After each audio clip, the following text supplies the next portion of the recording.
Postal awarded. And we have recognitions.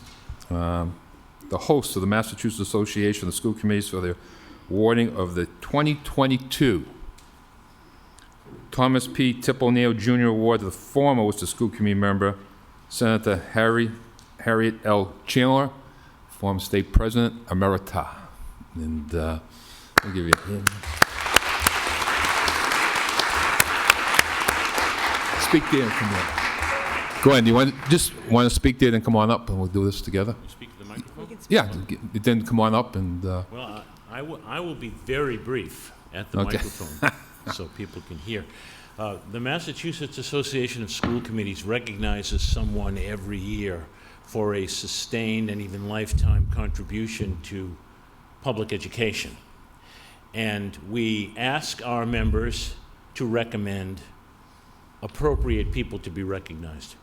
Now, this award is named for Thomas P. O'Neill, Tip O'Neill, who was a member of the world's second greatest deliberative body, the Cambridge School Committee. I wouldn't dare think you were anything but the best. And Tip had his hand, and not only as a member of the school committee and as the founder of MASC, but had his, had his hand on everything that involved social and economic justice during the Great Society and beyond.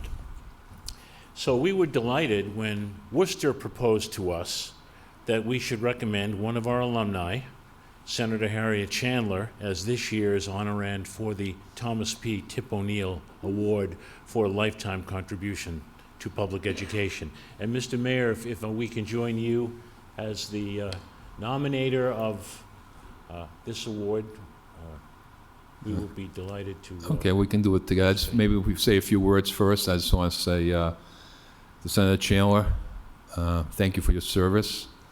This is where it all begun, and right here in this chamber. And I know the clerk was with you at that time, and everything's the same. Everything's the same. Except that we're a little older. I told her to tell a few stories, but you wouldn't do it tonight. So, but you, as a school committee member, as a state representative, a state senator, you're always a person about equity, a person about education, healthcare, women's rights issues, and always in the forefront and never afraid. And you took on some tough issues, and so, and helped me out a lot as the mayor, and making sure we got Worcester deserved what it got, and you were there always fighting for us. And on behalf of the people of Worcester, I want to say thank you. And then this way to read the award that was given to you tonight. It says Thomas P. Tip O'Neill Jr. Award for lifetime service to public education, children, and families. Presented by the Massachusetts Association of School Committees to Senator Harriet Chandler.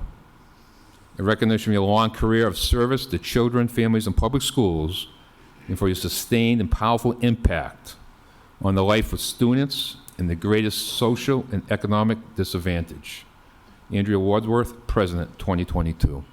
And we have, I'm not sure how to do this, but we do have a couple other awards for you tonight since you're here. So I'll read them now, then we can present them together. Is that fine? Okay. And if anybody else wants to say anything, you're more than welcome. I know you haven't gotten one of these. I know you've gotten keys to the city, but, and it says, to the Senate President Emerita, Harriet L. Chandler, on the occasion of retirement from the Massachusetts State Senate, thank you for all you've done for the Worcester and the Commonwealth of Massachusetts, December 15th, 2022. And we get a little special prize for you. This is made by the technical high school students. And I won't tell you where they got it from because they'd be mad. But let's see. Hang on for 1 second. Make sure I can read. This is a medallion. I've only given out about 10 or 12 of these in my career as the mayor. Really? And so I thought you'd be happy with this. And what it says, it has the symbol, has the heart on one side. On the back side, it says, thank you for your 27 years of love, 28. loyalty, and friendship to the First Worcester District and beyond. Thank you. And so to thank the technical high school students, too. Thank you. So come on down. Can I say something before? Oh, yeah, go ahead, yep. You know me. I just want to say thank you. You know, this is where it all began for me. I began as a teacher at North High School in Worcester, And my political career began right in this room as a member of the school committee. And Helen Friel, you were the clerk then, and you are the clerk now. And I can only tell you, it feels like I'm closing the circle. And the wonderful people of Worcester have been so kind to me over my 27, 28 years in the legislature. But I can never forget my 3 years here in the school committee, in which I really felt like I was making a difference. And when I got home, I gave my farewell speech in the Senate on Monday. And when I got home, there was a wonderful array of flowers waiting for me from a student I had at North High School a long time ago, a long time ago. And it just made you understand what a teacher gets from teaching. It's the feeling of really making an impact on children. And I've always hoped, when I went to the Senate originally, I thought that I would be on the Education Committee. That's why I thought I went. And I have never been on the Education Committee. But we have a system in which you can influence the Education Committee. And hopefully I've been able to do that and make life a little bit better for the children and for the school system that we have. We're very lucky. We have a wonderful school system with a wonderful new superintendent and some familiar faces like Helen. And I can only say thank you, everyone, for making this possible for me. It's bittersweet, but it's a beautiful time. They say that you should never forget. If you remember Sheriff Mike Flynn, who said, "Don't forget the people that bring you to the dance." Well, you all brought me to the dance, and I want to say thank you to you. Thank you.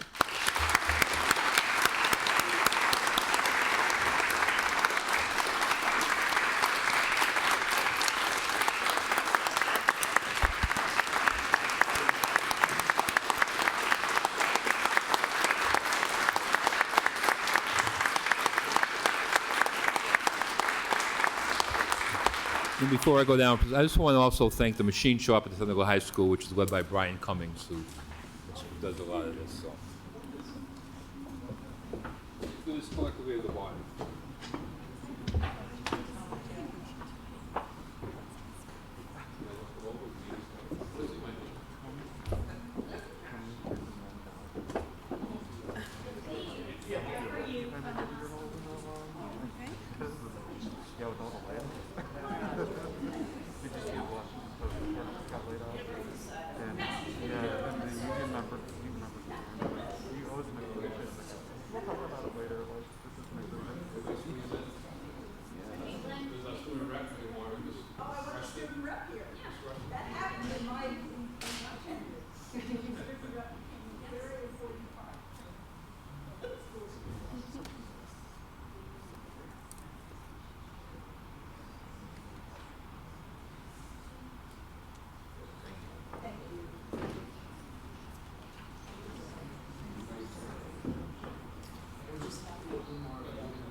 Oh, Gwenga.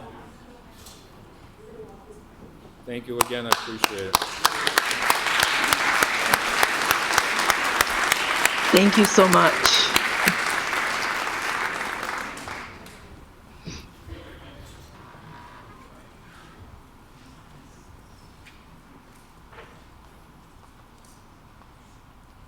Okay, we'll do public comment. We'll do the petition next. We have some students here, if you don't mind, before public comment, we have a petitioner who is here, some students, and, hang on one second.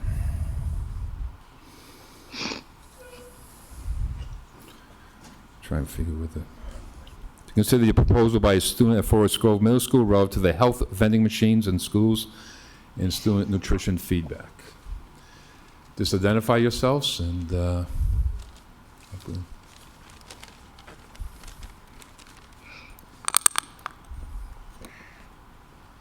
Good afternoon. My name is Jaden Geddes. My name is Tashi Ann. Hi, my name is Lisbeth. And speak right into that microphone. So. We go to Forest Grove Middle School.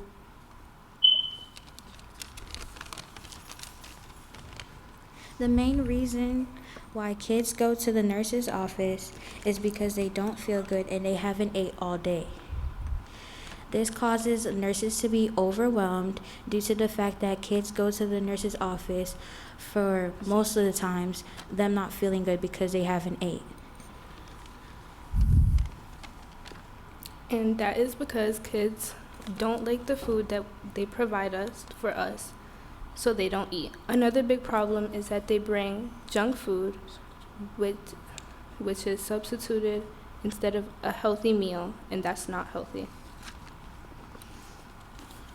So you might be wondering, how do we fix that? Healthy vending machines, a nutritious and delicious snack, a variety of healthy snacks for children to purchase.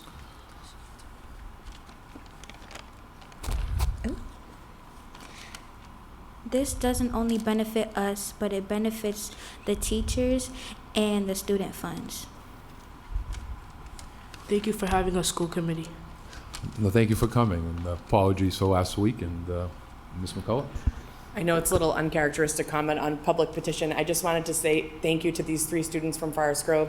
I had the pleasure of being able to attend these civics presentations, and it's unfortunate that Senator Chandler actually just left, because the reason why civics is now back in our public schools is largely in part due to Senator Chandler's efforts to make sure that's part of the curriculum, and our schools are doing a wonderful job with the civics program and the curriculum, and the teachers, that I've seen running this program are doing such great things with our students. But it's been so impressive to see the student work that goes into this. So we're so happy that the 3 of you have been able to attend here today, and we'll look forward to having your full presentation in one of our subcommittees. But really, a job well done. Your presentation that I got to see was excellent, and I'm so happy that you're here tonight. Thank you. Thank you. Okay.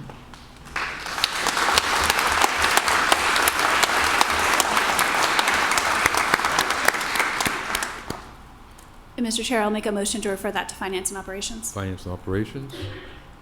I'll have to do a roll call. I forgot about that. Roll call. Yes. Yes. Yes. Yes. Yes. Yes. Yes, we do have another petition, so I read this. This is 2-318. Approve a request to donate sick days to 2 employees, one at Chandler Magnet and the other at Burncoat High School as amended. Ms. Verdier? Hi, good evening. I'm Melissa Verdier. I'm the president of the Educational Association of Worcester, and I come to you tonight to speak on behalf of 2 members. As I said last time I spoke on behalf of members, the reason I'm doing this is because they have gone through the sick bank process and done everything that they should do properly, and we're at a point where they're about to be out of days. One member is a paraeducator out of Chandler Magnet, and the other is a teacher out of Burncoat High School. Both are struggling right now with serious illness and are looking to extend their sick leave to work on treatments for this illness, or these illnesses. So we'll send that to governance. Beautiful, thank you. And what's the other motion we usually make is to make sure they're taken care of between now and the governance meeting. Take it out collectively. Roll call. Yes. Yes. Yes. Yes. Yes. Yes. Yes. Okay, now we have public comment. Any member of the public may address the committee regarding any item before them for 2 minutes. Just need your name and city of residence. Do we have someone on? I think Melissa said there was somebody. Did you see anybody, Andrew? She's on. Hi. Oh, there you are. Okay, Molly. What's your name and city of residence? Yep, my name is Molly Hine, and I'm a resident of Worcester, and I would like to speak today to the executive session on behalf of Units A, B. I spoke at the last meeting advocating for higher pay for all staff currently in negotiations, and since then, we have received a counteroffer from you. After reviewing this proposal and speaking to many educators and paraeducators, we feel quite frankly a little insulted by the financial offer presented. Right now, as many of you may know, the field of education is experiencing a crisis. Schools are experiencing high turnover rates of staff, and experienced educators are leaving the field at devastating rates, which really negatively impacts our students. The educators in our city spend so much time and energy on our students, and their impact is monumental. The job we are doing for our students is one that will help shape the future of our city, and such a job really deserves appropriate compensation. If you feel that the most recent proposal is appropriate compensation, then I really encourage each and every one of you to come into our classrooms and not only observe for a day or a few hours, but to really step into our roles and take on all of the responsibilities that all educators have. If you saw and really experienced the time, energy, hard work, and dedication that every one of us put into our students while being short-staffed and undercompensated, you would realize that what you offered is not appropriate. If appropriate compensation is not given, then this committee, each and every one of you, are not only feeding into the current crisis facing our city, but are negatively impacting our students and the future of our city. The community is counting on you all to do what is best for our students by investing in our educators. And I think I speak for a lot of us here today when I say we will not settle for less than we deserve. Thank you. Thank you.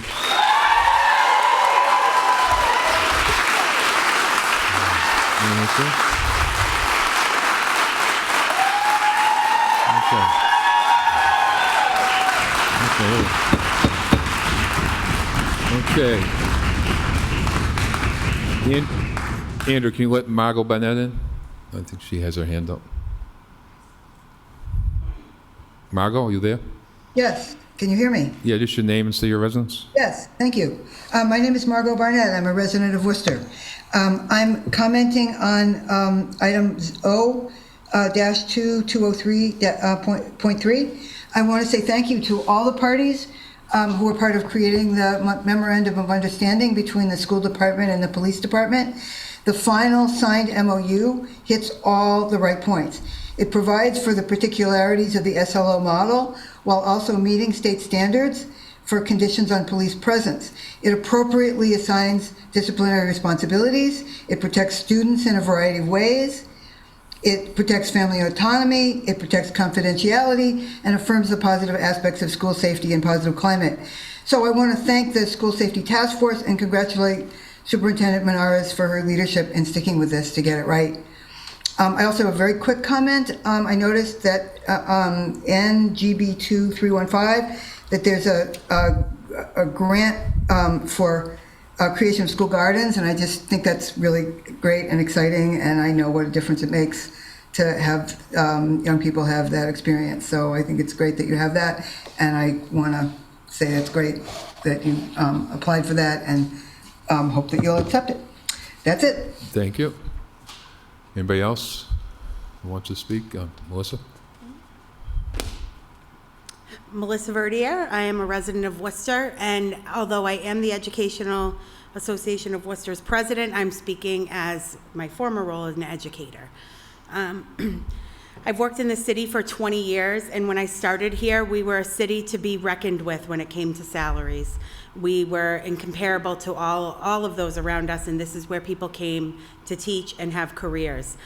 Since I've been here, I have seen that lifelong career of the colleagues I had previously who mentored me in my role as a teacher and as a paraeducator, because that's how I started. Those people who had lifelong careers would be shocked to see the amount of turnover that we see now.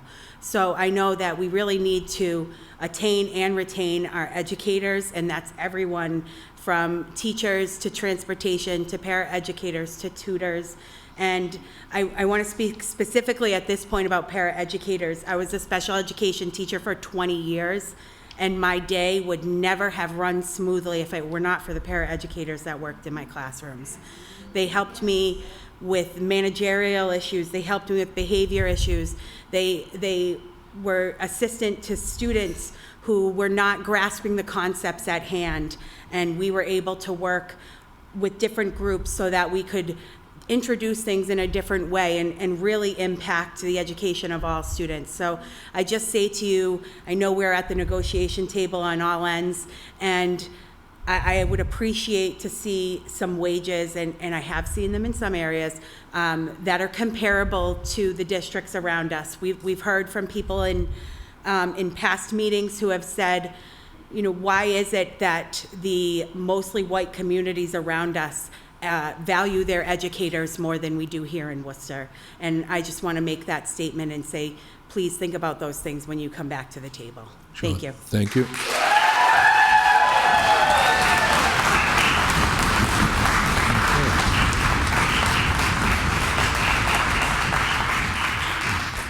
Well, is that it? So thank you everyone for coming out tonight, and have a happy holiday, Merry Christmas, Happy Hanukkah, and Happy Kwanzaa, and I'm sure I'll see you again, hopefully. but enjoy your holidays, enjoy your well-deserved vacation, and we'll see you at the new year. Thank you. Thank you.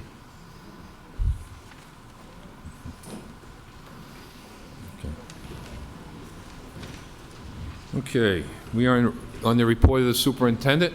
Madam Superintendent.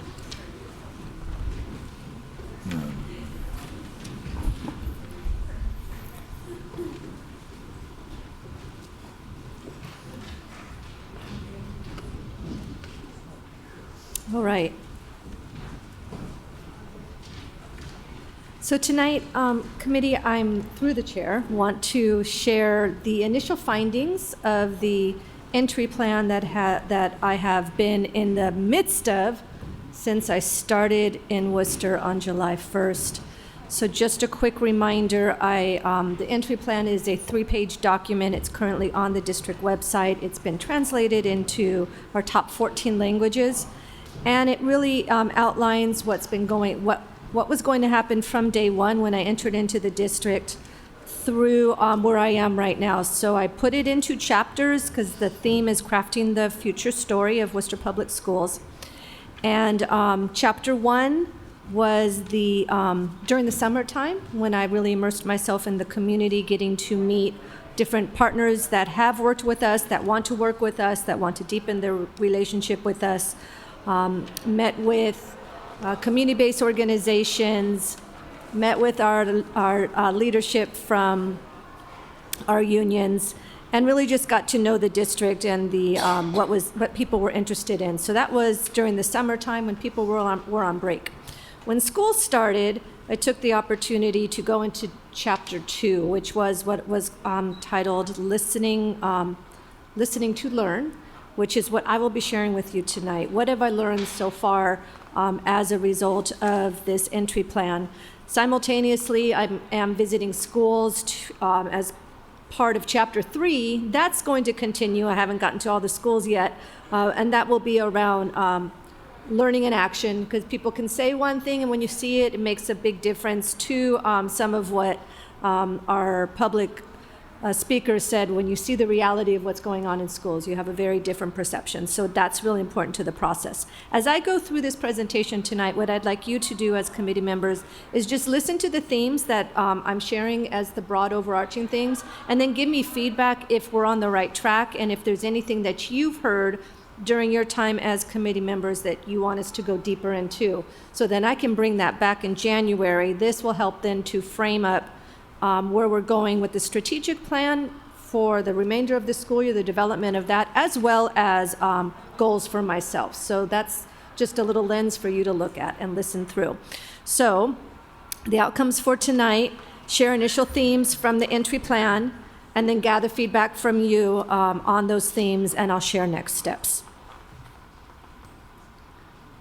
All right, so let me first talk about how did I get this data, right? And I want to commend my team, some whom are here, some who went to go watch their grandchildren with some performances tonight. But really, we were very intentional about making sure that we had equitable access for different groups of people to provide input. And so that access came in different ways. Around the method of feedback, so I had both meetings in person. I also had them virtually.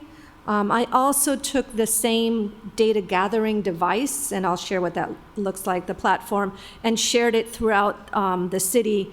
I think we did it right before Thanksgiving break, and we closed it up the Friday that we got back. So just wanted lots of different ways for people to give access. So that was one access point.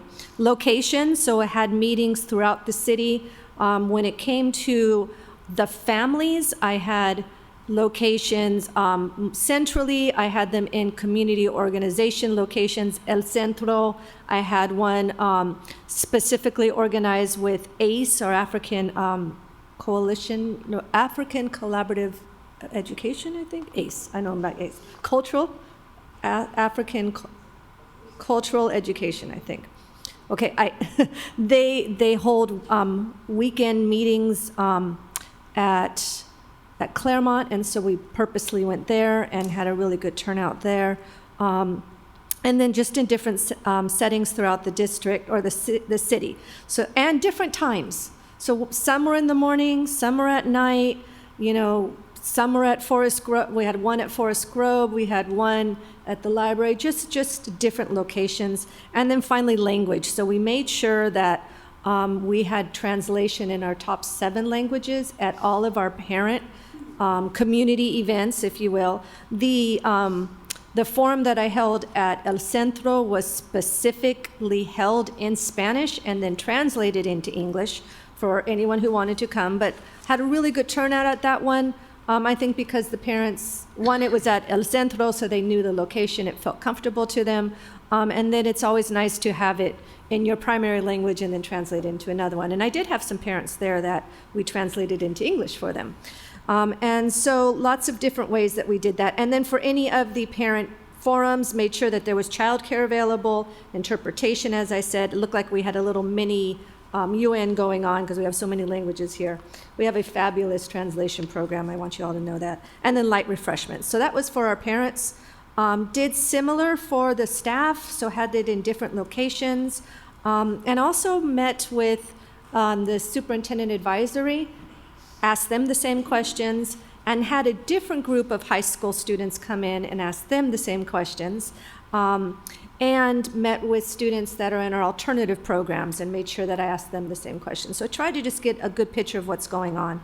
Met with principals separately, got information from them, and so that's what made up this group. The only other, I've got one more session that's going to take place a little bit later, and that's with the Southeast Asian Coalition. They had requested that we try to align this more with their new year, and they're moving. So we'll be able to feed some of that information in, but I didn't want to hold on getting you everything because that probably won't happen until like February. So that's our feedback and the different ways that we collected the data. So now you're probably wondering what were the questions that were asked, and these are the 3. So anyone I met with for Chapter 2, these were the questions I asked. What are the strengths or glows of Worcester Public Schools? What are the opportunities for improvement or grows? And then what would you do if you were the superintendent? And we collected this data. So first we had to collect the data just with a Google form. And because we didn't have a platform to collect it yet, we were in the process of collecting it. We took all that data. So the first meeting that I had with educators and the first meeting that I had with the community at the library, we used the Google form. But and with the students. But then we were able to take that data and upload it into a what's called Thought Exchange. So what Thought Exchange does is it helps us to aggregate data and capture everything into one location, and then has people rate each other's thoughts, so that you could go in, you could see what someone said. It didn't tell you who said it, but a high school student may have said, our teachers are very caring, which by the way they did. And then other people would read that and they would rate it with stars. And so it was a great way to capture all the data. And the beauty of Thought Exchange is you get to select what language you want it in. So no matter what someone else writes, it will translate for you into the other language. That was very powerful. I just realized who was in front of me. It's one of the moms that was there. That's right. Thank you for being there. So that's what we used. We're going to keep using this. I had to make slight adjustments in how I used it depending on the group, because some parents felt more comfortable with it. The teachers were very comfortable with it, but for some parents, we kind of reworked it a little bit, but we made it work for us. So let me share with you, let me point out some things for you on this slide. So the first thing is, you'll see up in the top left-hand corner the number of participants. That's the actual, and this is just an example, so this isn't the total number. I'll go through each question, you'll see that. But you can see that for each question, it'll tell you how many people logged in. So it gives us that information. Then it tells us how many thoughts were submitted. So one person could submit 5 thoughts. So the number of thoughts don't align with the number of participants, right? Plus, because we gathered thoughts through a Google form first and then uploaded it, it's actually the number of participants is lower than what we actually had, because Dr. Andrade, our assessment person, he went in and he uploaded all the data we had collected before we got this, so it'll only show it as 1 participant. So the data's a little more than what we have, but it gives us a really good indicator. So you can see we'll get the number of participants, the number of thoughts that the participants put in, and then the ratings. The ratings are really the most powerful part, because then that's where you see the pieces that are most important of what people are saying really bubble to the top. And it's dynamic, so they start to see it right away. I would go through each question with them, and then we'd have a conversation about what we're seeing as the highest. And then I'd say, is there anything else that we haven't said that you really want to put as a priority? And then they would tell me. So that's how this worked. Any questions on that before I move forward? We anticipate using Thought Exchange in lots of different ways moving forward. We're looking forward to what it can provide for us in the future, including supporting our schools on how to use it as well. That's just an aside. So let me get to question number 1. And I hope it's big enough for you all to read. So question number 1 again was the strengths of the district, right? The GLOWs. And you can see there was 229 people that participated. Again, keep in mind the student advisory, the first group of community members, the first group of teachers all got uploaded from 1 person. So there's more than what's on here right now. But of that, you can see that of the 229, you see in the breakdown of the languages selected, you can see how many selected English, and then there was some English, of course, was the primary, but Spanish was included, and then you can see a few other languages on there. So that, again, I feel like is really powerful for our community and really allows people to engage. Then those 3 kind of people heads across the top. So those are the actual different ways that people engaged with the thoughts. So 139 actually shared a thought. They wrote it, they typed it in, usually with their phones. Then 156, they read thoughts. And the ones they read thoughts, those are the ones who rated them. And then the last one, participants, I did this too, explored thoughts. That means they read it, but they may not have rated it, right? So they just looked at it. So you can go in and you can take a look, and you just don't star it. You just see what other people said. And then finally, I want to point out to you for question number 1, the mix of the people that were included, right? So you can see about 27% came from our parents or caregivers. 33% came from classroom educators, and then the rest are a mix. So it's a nice mix of people, lots of different ideas, and the individual self-selects which one they want. Now, what we learned is that you can skip that question, because I said, well, the 229 doesn't add up to what's down there, and then what we believe is you don't have to identify who you are, but the number of people who chose language, they do have to select that, okay? I'm going to go through the participation, and then I'm going to go to the themes, all right? So you can see participation number 1, 229 people. Question number 2, a little bit less on this one, but I do believe we had a bit more rating on it. No, actually, we did not. So 192, no, we did. We had more ratings. 192 participants. Going down that row, 673 thoughts, and of those thoughts, 4,171 were rated. People usually like to tell you what needs to be improved, right? That tends to be where people want to spend more time, and that's where we spent more time. You can see the different languages that were represented there, and then of the participants, the different ways that they participated. So that's question number 2, what are opportunities for improvement? And then finally, question number 3. This one, in all honesty, would be the one that sometimes I would run out of time on because we would spend so much time on question number 2. So I tell them, you can take the QR code home, you can do this at home, we're going to keep it open.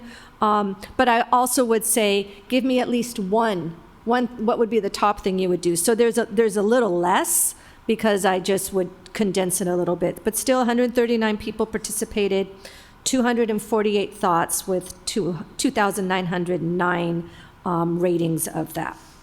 So now let's get to what they told us. So on question number 1, what are the strengths or the glows of the district?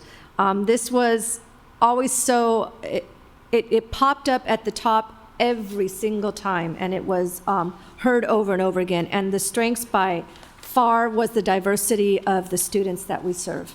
Everybody said that. Everybody said that.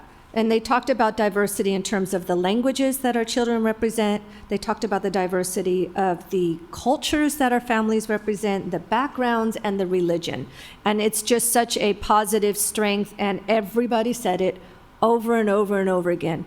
I'll tell you that as an educator, the group, when they said it, that really filled me and filled my heart with such joy were our scholars. When our students say that about themselves, about their community, there's nothing more special than that, because we know then that they have such great belief about who they are and what their potential is. So we see it in them, they see it in themselves. That's a great positive. They also talked about not just the students, but also the beauty and the diversity of the Worcester community overall. So that was a strength. The next one that they talked about over and over again was the dedication of our teachers and our staff. And again, I heard this from our high school students.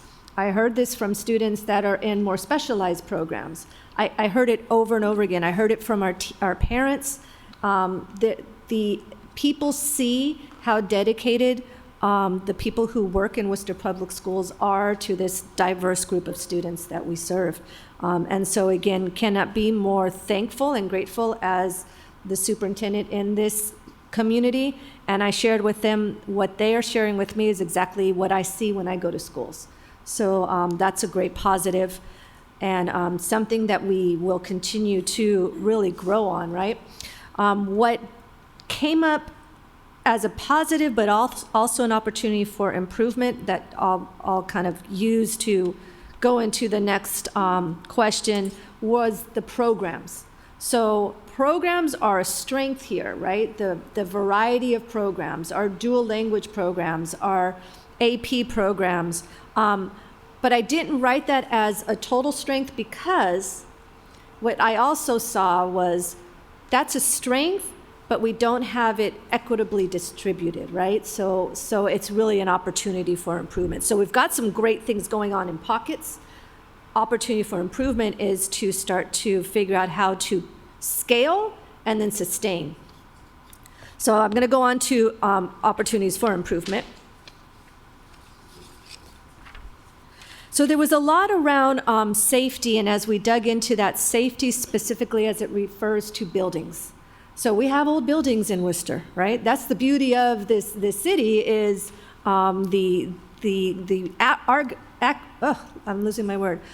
Architecture that exists, but at the same time, maintaining the older buildings is challenging, and having a space where people, they can lock doors and there's cameras and you can see what's on their phones that work throughout the school. I mean, basic things, but some of our schools, it's not consistent in terms of intercom systems and and those kind of things. That all goes under the school safety.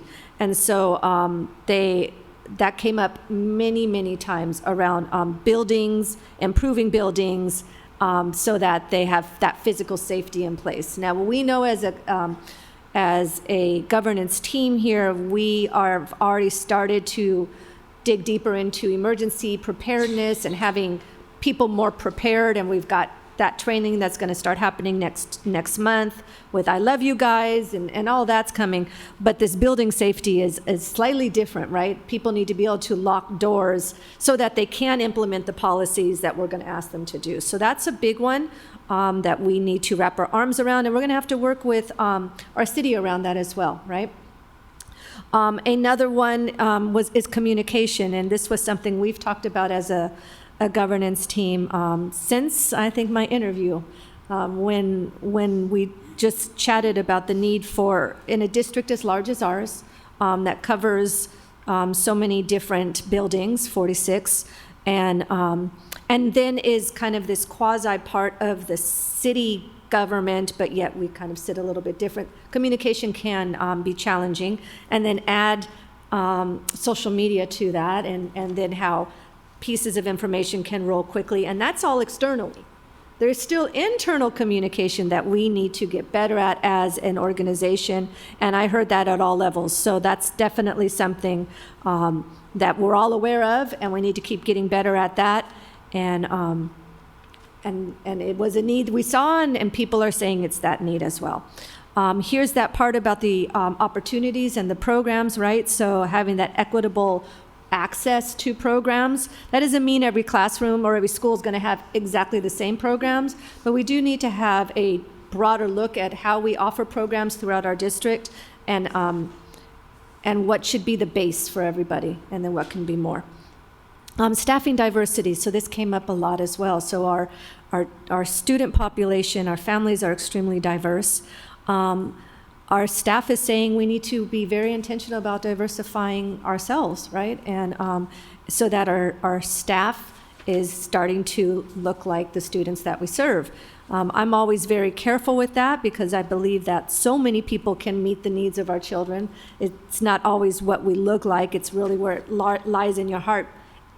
And I do believe that that we have a lot of work to do in terms of diversifying who sits in front of our students. Because when I have students tell me that they've never, these are high school students, never had an educator of color teach them, and they are like juniors, what does that tell them?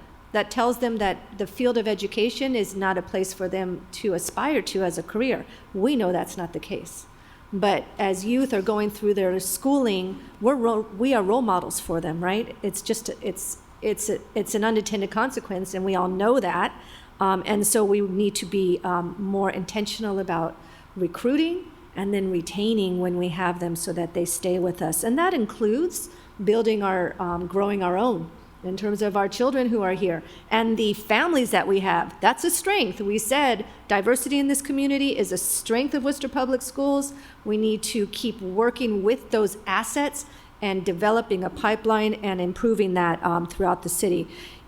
And we're working on that. We're going to keep working on that. So that very much really reminded us that we're on the right track when it comes to diversifying our workforce. And then finally, our teachers especially, but I was with our transportation department last night. I've heard from members of our paraprofessionals.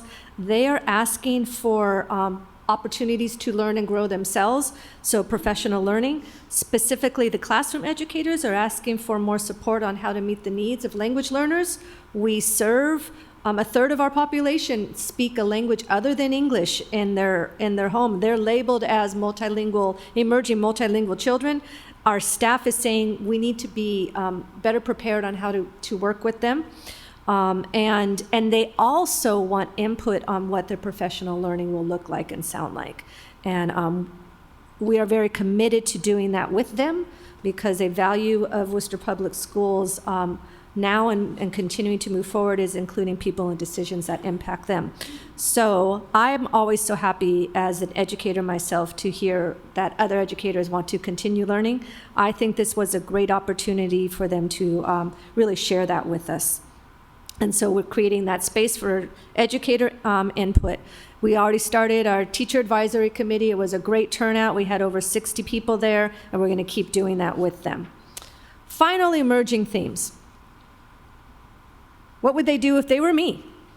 And so staffing is one of them.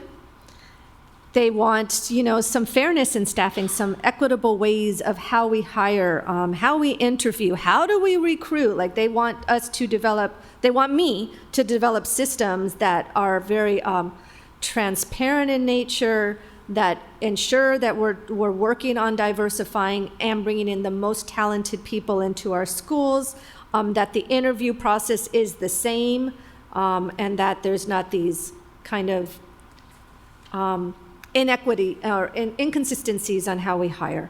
Also, this goes back to, again, the opportunities for improvement. So systems around clear communication and systems of feedback for educators.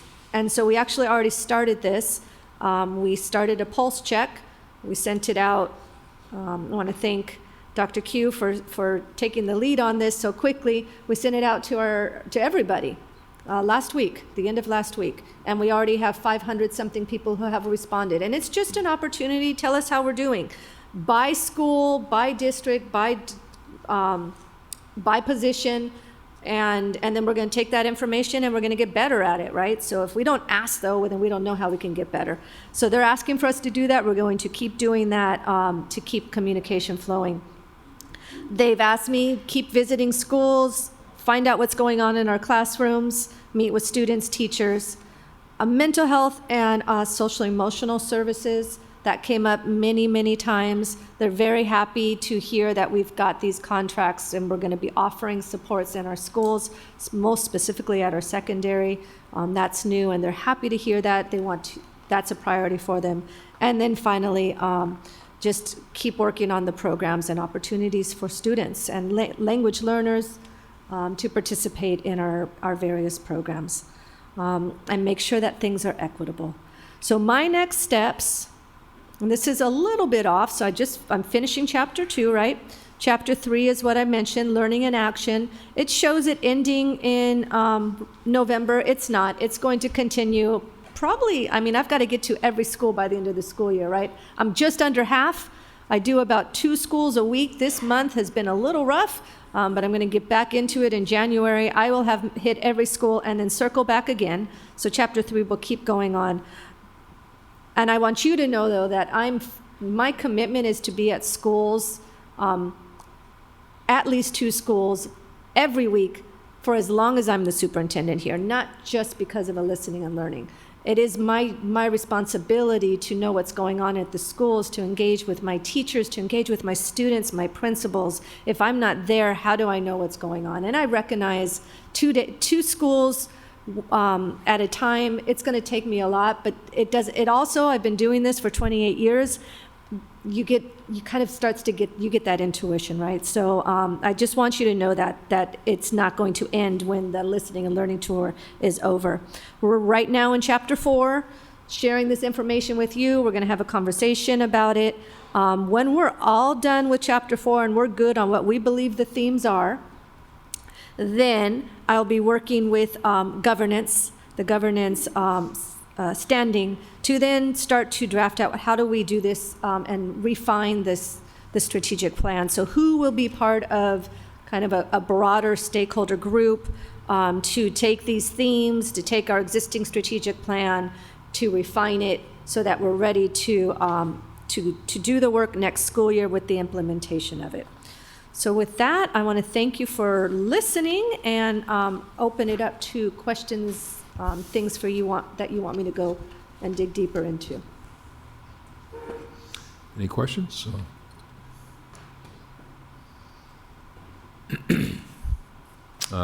Member Novick? Thank you, Mr. Chair.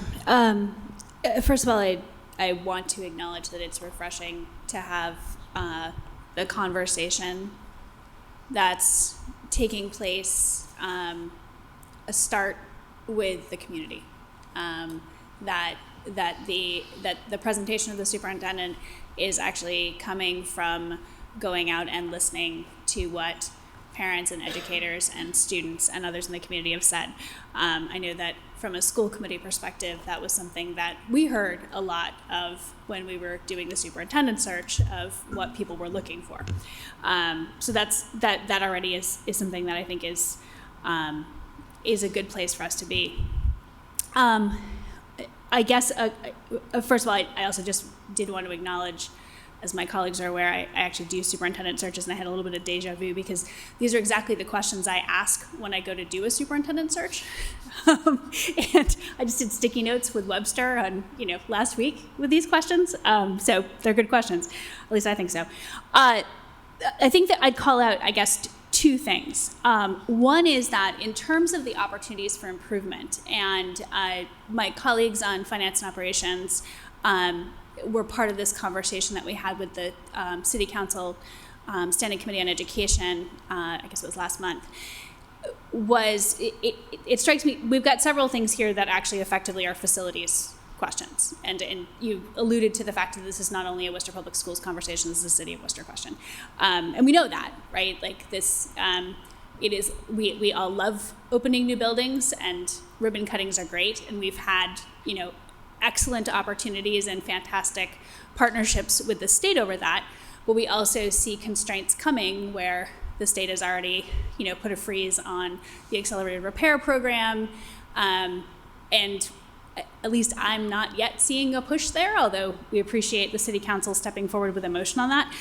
But that I think is, to me, that has got to be part of whatever conversation we're going to have here. We've got to have a facilities plan. We've got to have a next step, and that's not just a burn coat. As much as I want a new burn coat, please God. As you pointed out, we've got a whole lot of other buildings out there, and we got to have a plan. So I appreciate hearing that, because I hear that a lot, and I think that that's really, really important in terms of what we're doing moving forward.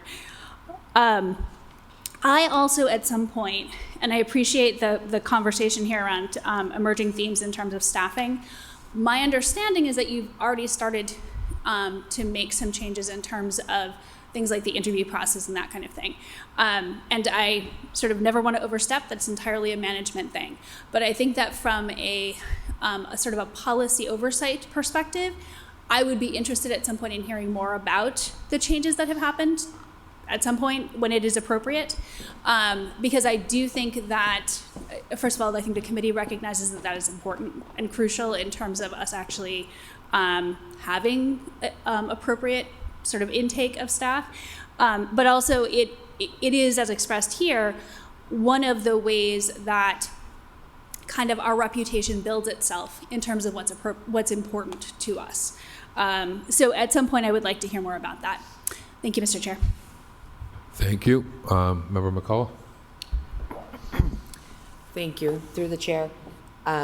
Similar to some of Member Novik's comments, this is exactly what we were asking for during our interview process and our search process. A lot of the feedback that we had from the community was exactly that we needed the voice of the community, the families, the students, the educators coming back to us so that we could continue to improve and advance. And I really think, obviously our facilities scenarios are something that we do need to work on, where we have the aging buildings, and that's going to be a priority as we continue to go forward, and we're looking at the strategic plan that our infrastructure is so crucial.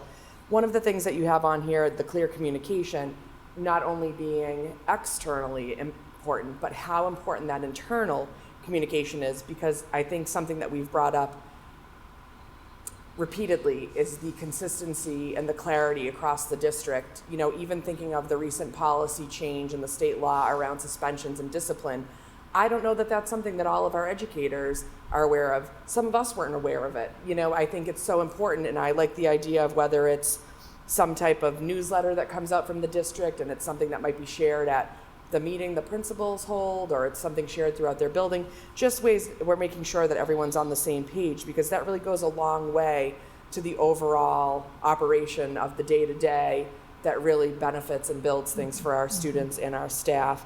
You know, certainly we see a lot of these continuing themes, not even just emerging themes, right? And we did some of this type of exploratory inquiry throughout the search process, but having it really tied down to both the educator, student, family, community level is just going to continue to serve us as we build this new strategic plan together. So I really appreciate the effort done by you and your staff to get this information. Thank you.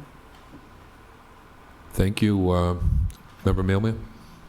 Thank you. I'm not sure, I think it's embedded. It was something I'm surprised that I didn't see or hear in the presentation was about something around academic excellence. And I don't know what I would be looking to see, and I love that, you know, one of the things that we're talking about is our ability as SOA money grows and our district to get stronger financially, that some of these other programs and the professional development and the other programs that we need are going to be upgraded.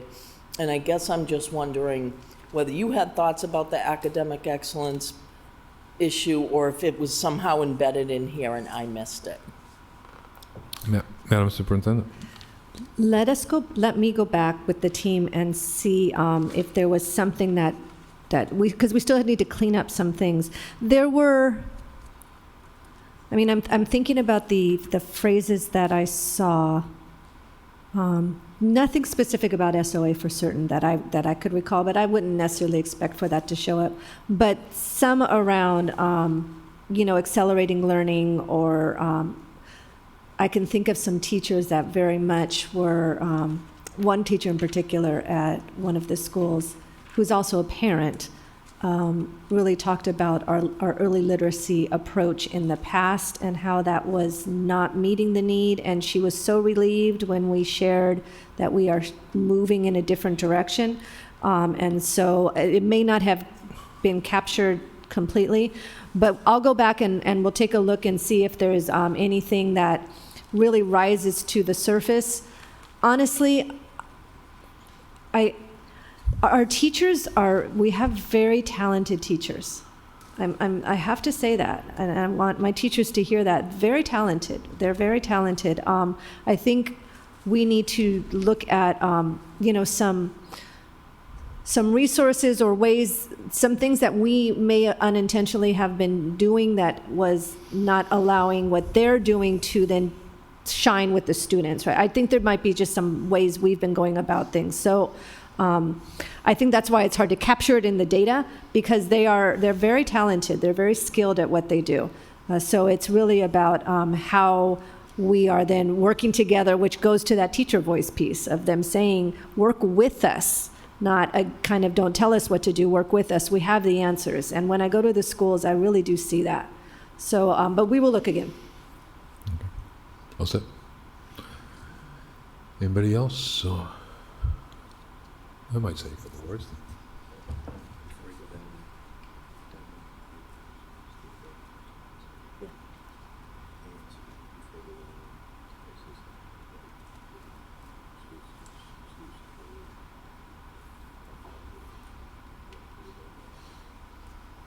I think so. No, I'm not sure what you're going to say, but yeah, go ahead.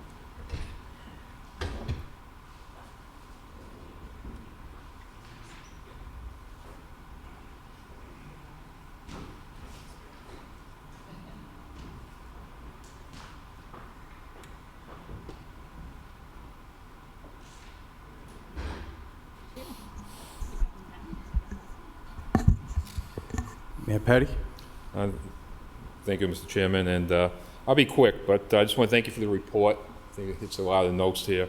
When we're talking about our educators, our paraeducators, our administrators, and how well a job they did, and that's what these statistics show here tonight, and you're right. What scares me, though, is I know you feel this, too. You heard it here tonight when one of the teachers spoke about people leaving the district for a number of different reasons. We can talk about money, but there's more than that involved with that. And so one of our goals is to make sure our teachers stay here, and we support them. So I'm glad to see that on your list here. School safety. Our buildings have to be safe. I know you're going through a security audit, I believe, right now. Do you know when that's going to be done by? Mr. Allen, correct me if I'm wrong, it's going to take to the spring, through spring? Yeah, spring. Or spring of next I year? mean, we have 46 buildings, so it's quite a few to cover. And that's important. I think we can have the right people there and make sure we support those people who are doing this and that they get the resources that are available. We should start now, because we know we have door lock situations, and we've heard that from people inside the buildings, and locking issues, and we should not have locking issues. And so we need to focus on the school building and the safety of the schools and the students and the teachers. And that should be a number one priority. Not, we have a number one priorities, but in communication, 2 schools a week, and I want to thank you for doing that. It's important. Especially in your first, we can say you've been here since July, but you've already been here since September, and in some sense. And that they get the feel of the schools, so you've been here 3 or 4 months in that regard. And getting out to 2 schools a week, I think is good. You're going to have half done before the end of the year, and probably definitely the other half before the second part of the year. And so keep on doing that, even on a continuous basis, like you said. And communication is so important. No matter how good we get at it, there's always going to be someone to say, I never heard anything about that. And so to me, communication outside the school system, I think as Ms. Novick was saying, is important. That's what people have been clamoring about for years. And inside the school system is just as important. Right down from you to the custodian and to the cafeteria worker.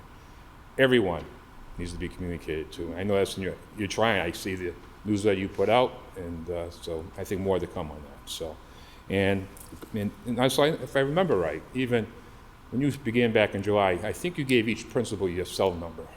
And is that correct? Yeah, actually in June, when I came for my transition week, I gave my cell number. But then I do it again when I see them, because I want to make sure they all have it. So yes, they all have it. They all have my cell number. And they know, I've told them, I don't want you to feel like you can't reach out to somebody. So if you feel like you're on the edge, text me, call me, I will find time to connect with you. And so it's a matter of them feeling comfortable enough to do that, but they all have it. Absolutely. I think that's important to point out, because I know we're building a structure of accountability here in the system, so things can get lost. People take things differently than other people, but they also should know that you're accessible. Mm-hmm. And I think you are going to be accessible and to the community, and also within and that's a lot for one person to do, but I know you'll do it the right way, and I think people should know that you believe in accountability and you believe in communication. And you're not afraid to take someone's phone call. Mm-hmm. So, but I look forward to your next report, and thank you for this tonight. Thank you. Thank you, Mayor.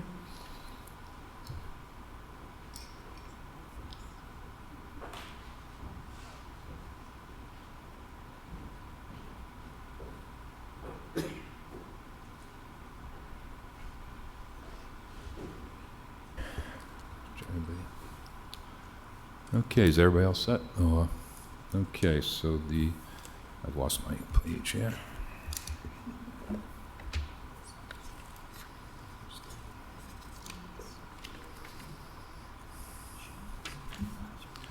So we are going to recommendations accepting the file. Roll call. Member Clancy? Yes. Vice Chair Johnson? Yes. Member Kamara? Yes. Member Manley? Yes. Member McCullough? Yes. Member Novick? Yes. And Mayor Petty? Yes. Okay, we are on reports of the standing committee. First one is school and student performance. Can we hold that to the next meeting, or do you want to speak on that? Council Member Johnson? Thank you. And actually, you guys are first time publicly I'm wearing glasses here. Having trouble seeing. Look very distinguished. Thank you. So, the Standing Committee on School and Student Performance met virtually on Monday, November 7th, 2022, at the John Durkin Building. Present for the meeting was myself and Vice Chair Clancy, Dr. Marco Andrade, and Director of Special Ed Kay Seal. We took up 2 items together.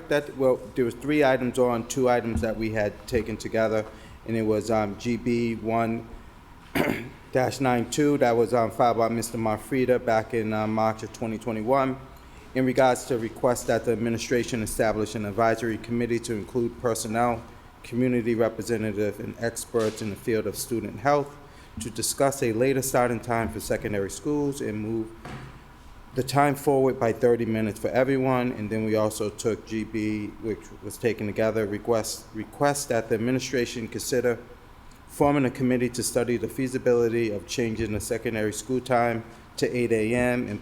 and provide a report back to the full committee in the first week of March. So in regards to that, Dr. Andrade spoke with athletic director Dave Shea, because one of the things was to look at the impact that that would have on our kids in sports, and it was reported that the fall and winter sports would be impacted.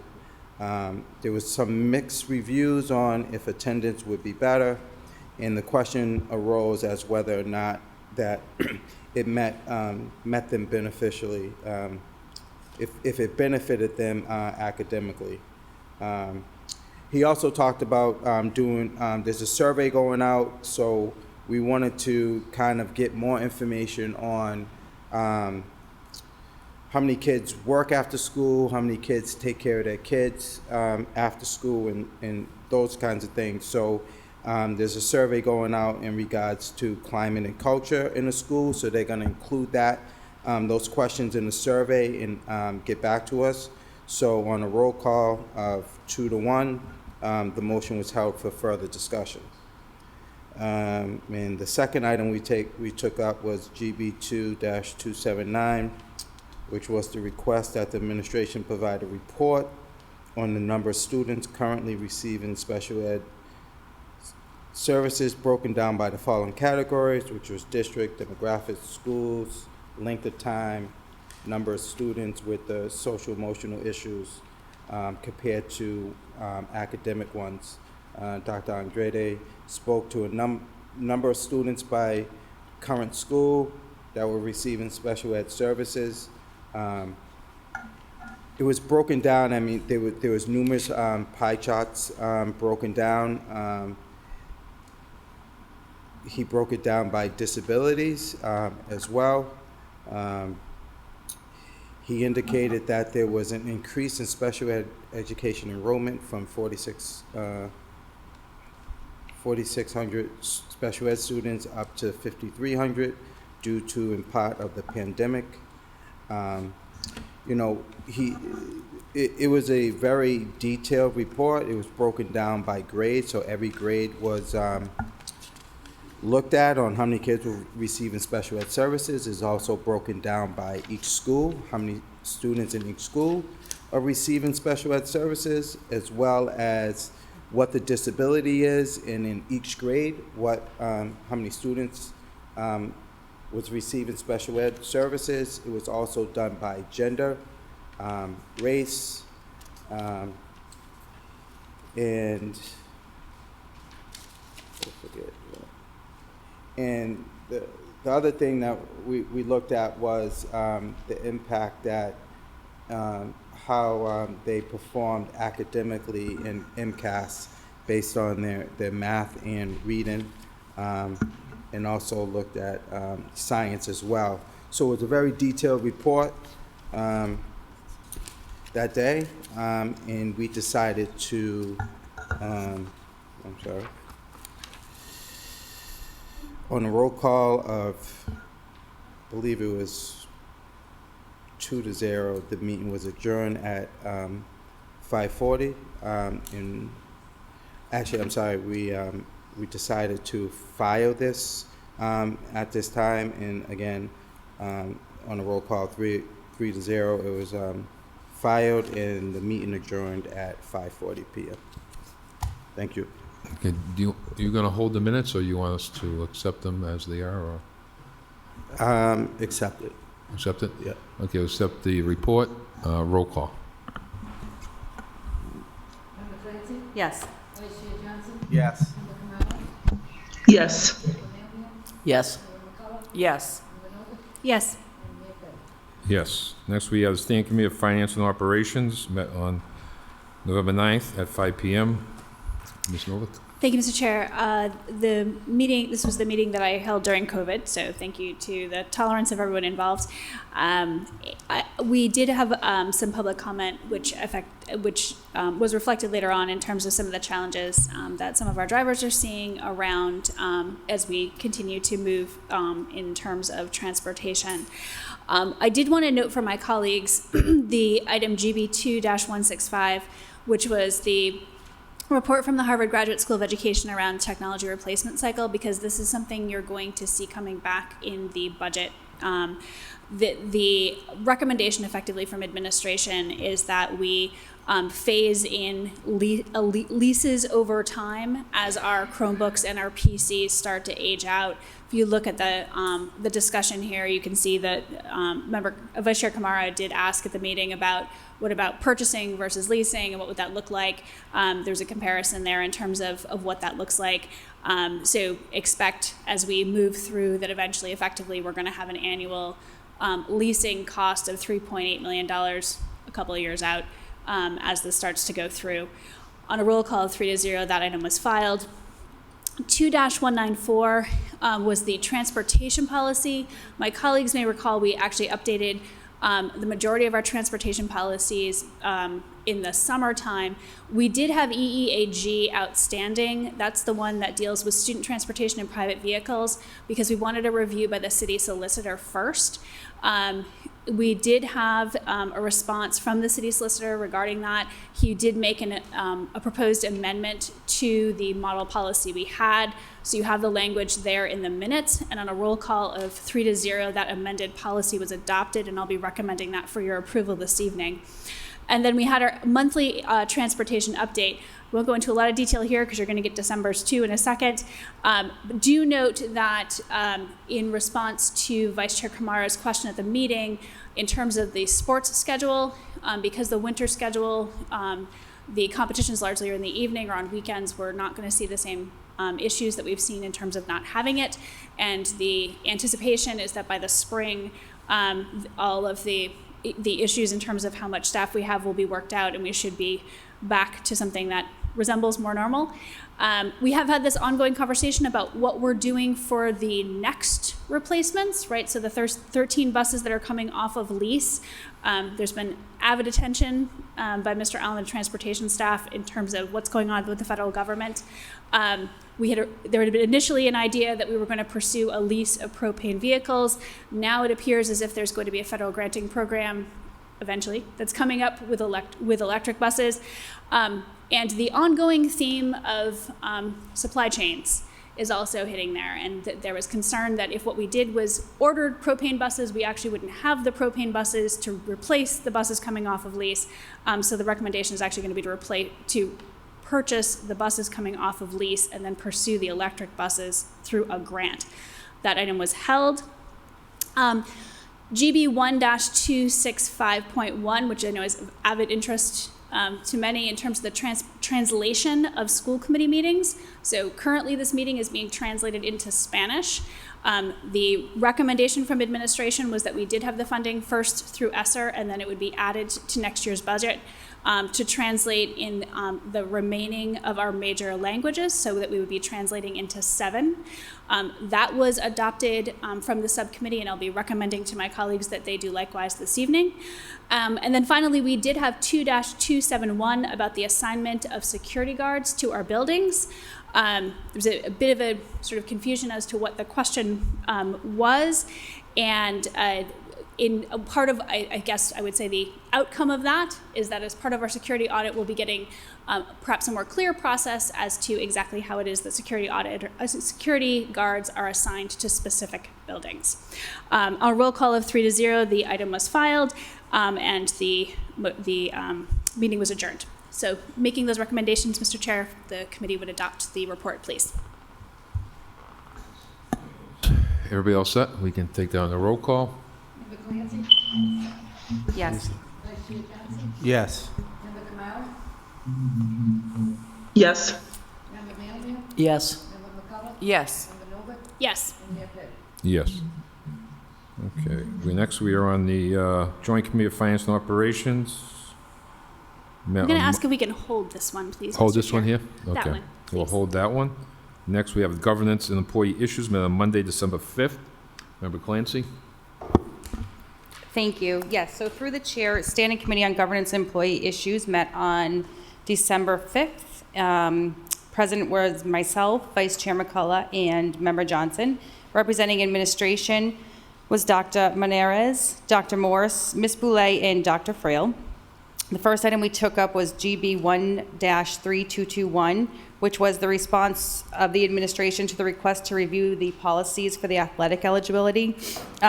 We went through that. There were updates that happened last year in the student handbook regarding athletic eligibility. And we just had a lengthy discussion about what some of those were.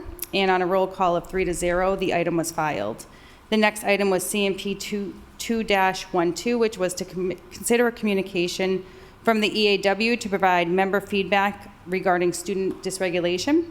And the administration stated that they had increased the number of SACs and school psychologists in the budget and indicated that they're going to be clearly watching student well-being and continue to be addressed and monitored the entire system, and will ask for some increases if necessary for next year's budget.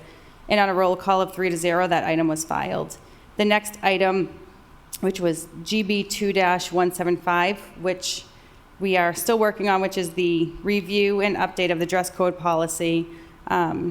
So we are actually still looking to get some more information back. In that Thursday of that week, the superintendent was meeting with the Student Advisory Council, so we wanted to get their input on this item, as well as our school administration, our principals, and our assistant principals. So on that, on a roll call of 3-0, that item was held to be taken up at our next meeting. The next item was to explore utilizing retired educators to help with current hiring gaps. And the administration stated that retired educators were currently being utilized when needed to help fill the current hiring gaps. And on a roll call of 3-0, that item was filed. And the next item was to discuss GB 2-299, which was to adopt language governing district engagement with the Worcester Police Department. And the superintendent indicated, as we will hear later, that the model SRO memorandum of understanding between the Worcester Public Schools and the police department was fully executed at the end of the prior week, and that it reflects the necessary changes to work between the two groups. This item was actually being held in subcommittee to see if we need to possibly have further policy moving forward. So on a roll call of 3-0, the motion was to hold and was approved. And on a roll call of 3-0, the meeting ended at 5:25. Thank you. So the motion would be to accept. Roll call. Yes. Yes. Yes. Yes. Yes. Yes. Yes. Okay.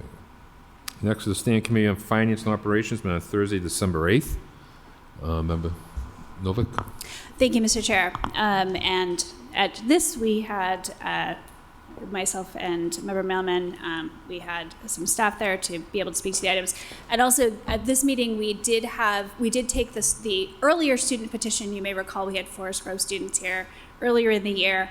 And that was actually the first item that we took, which was CNP 2-13.1, which is a petition from 2 students at Forest Grove regarding plastic waste products. Ms. Lombardi spoke to that. They had a couple of sort of different pieces of it. One was about the use of plastic water bottles.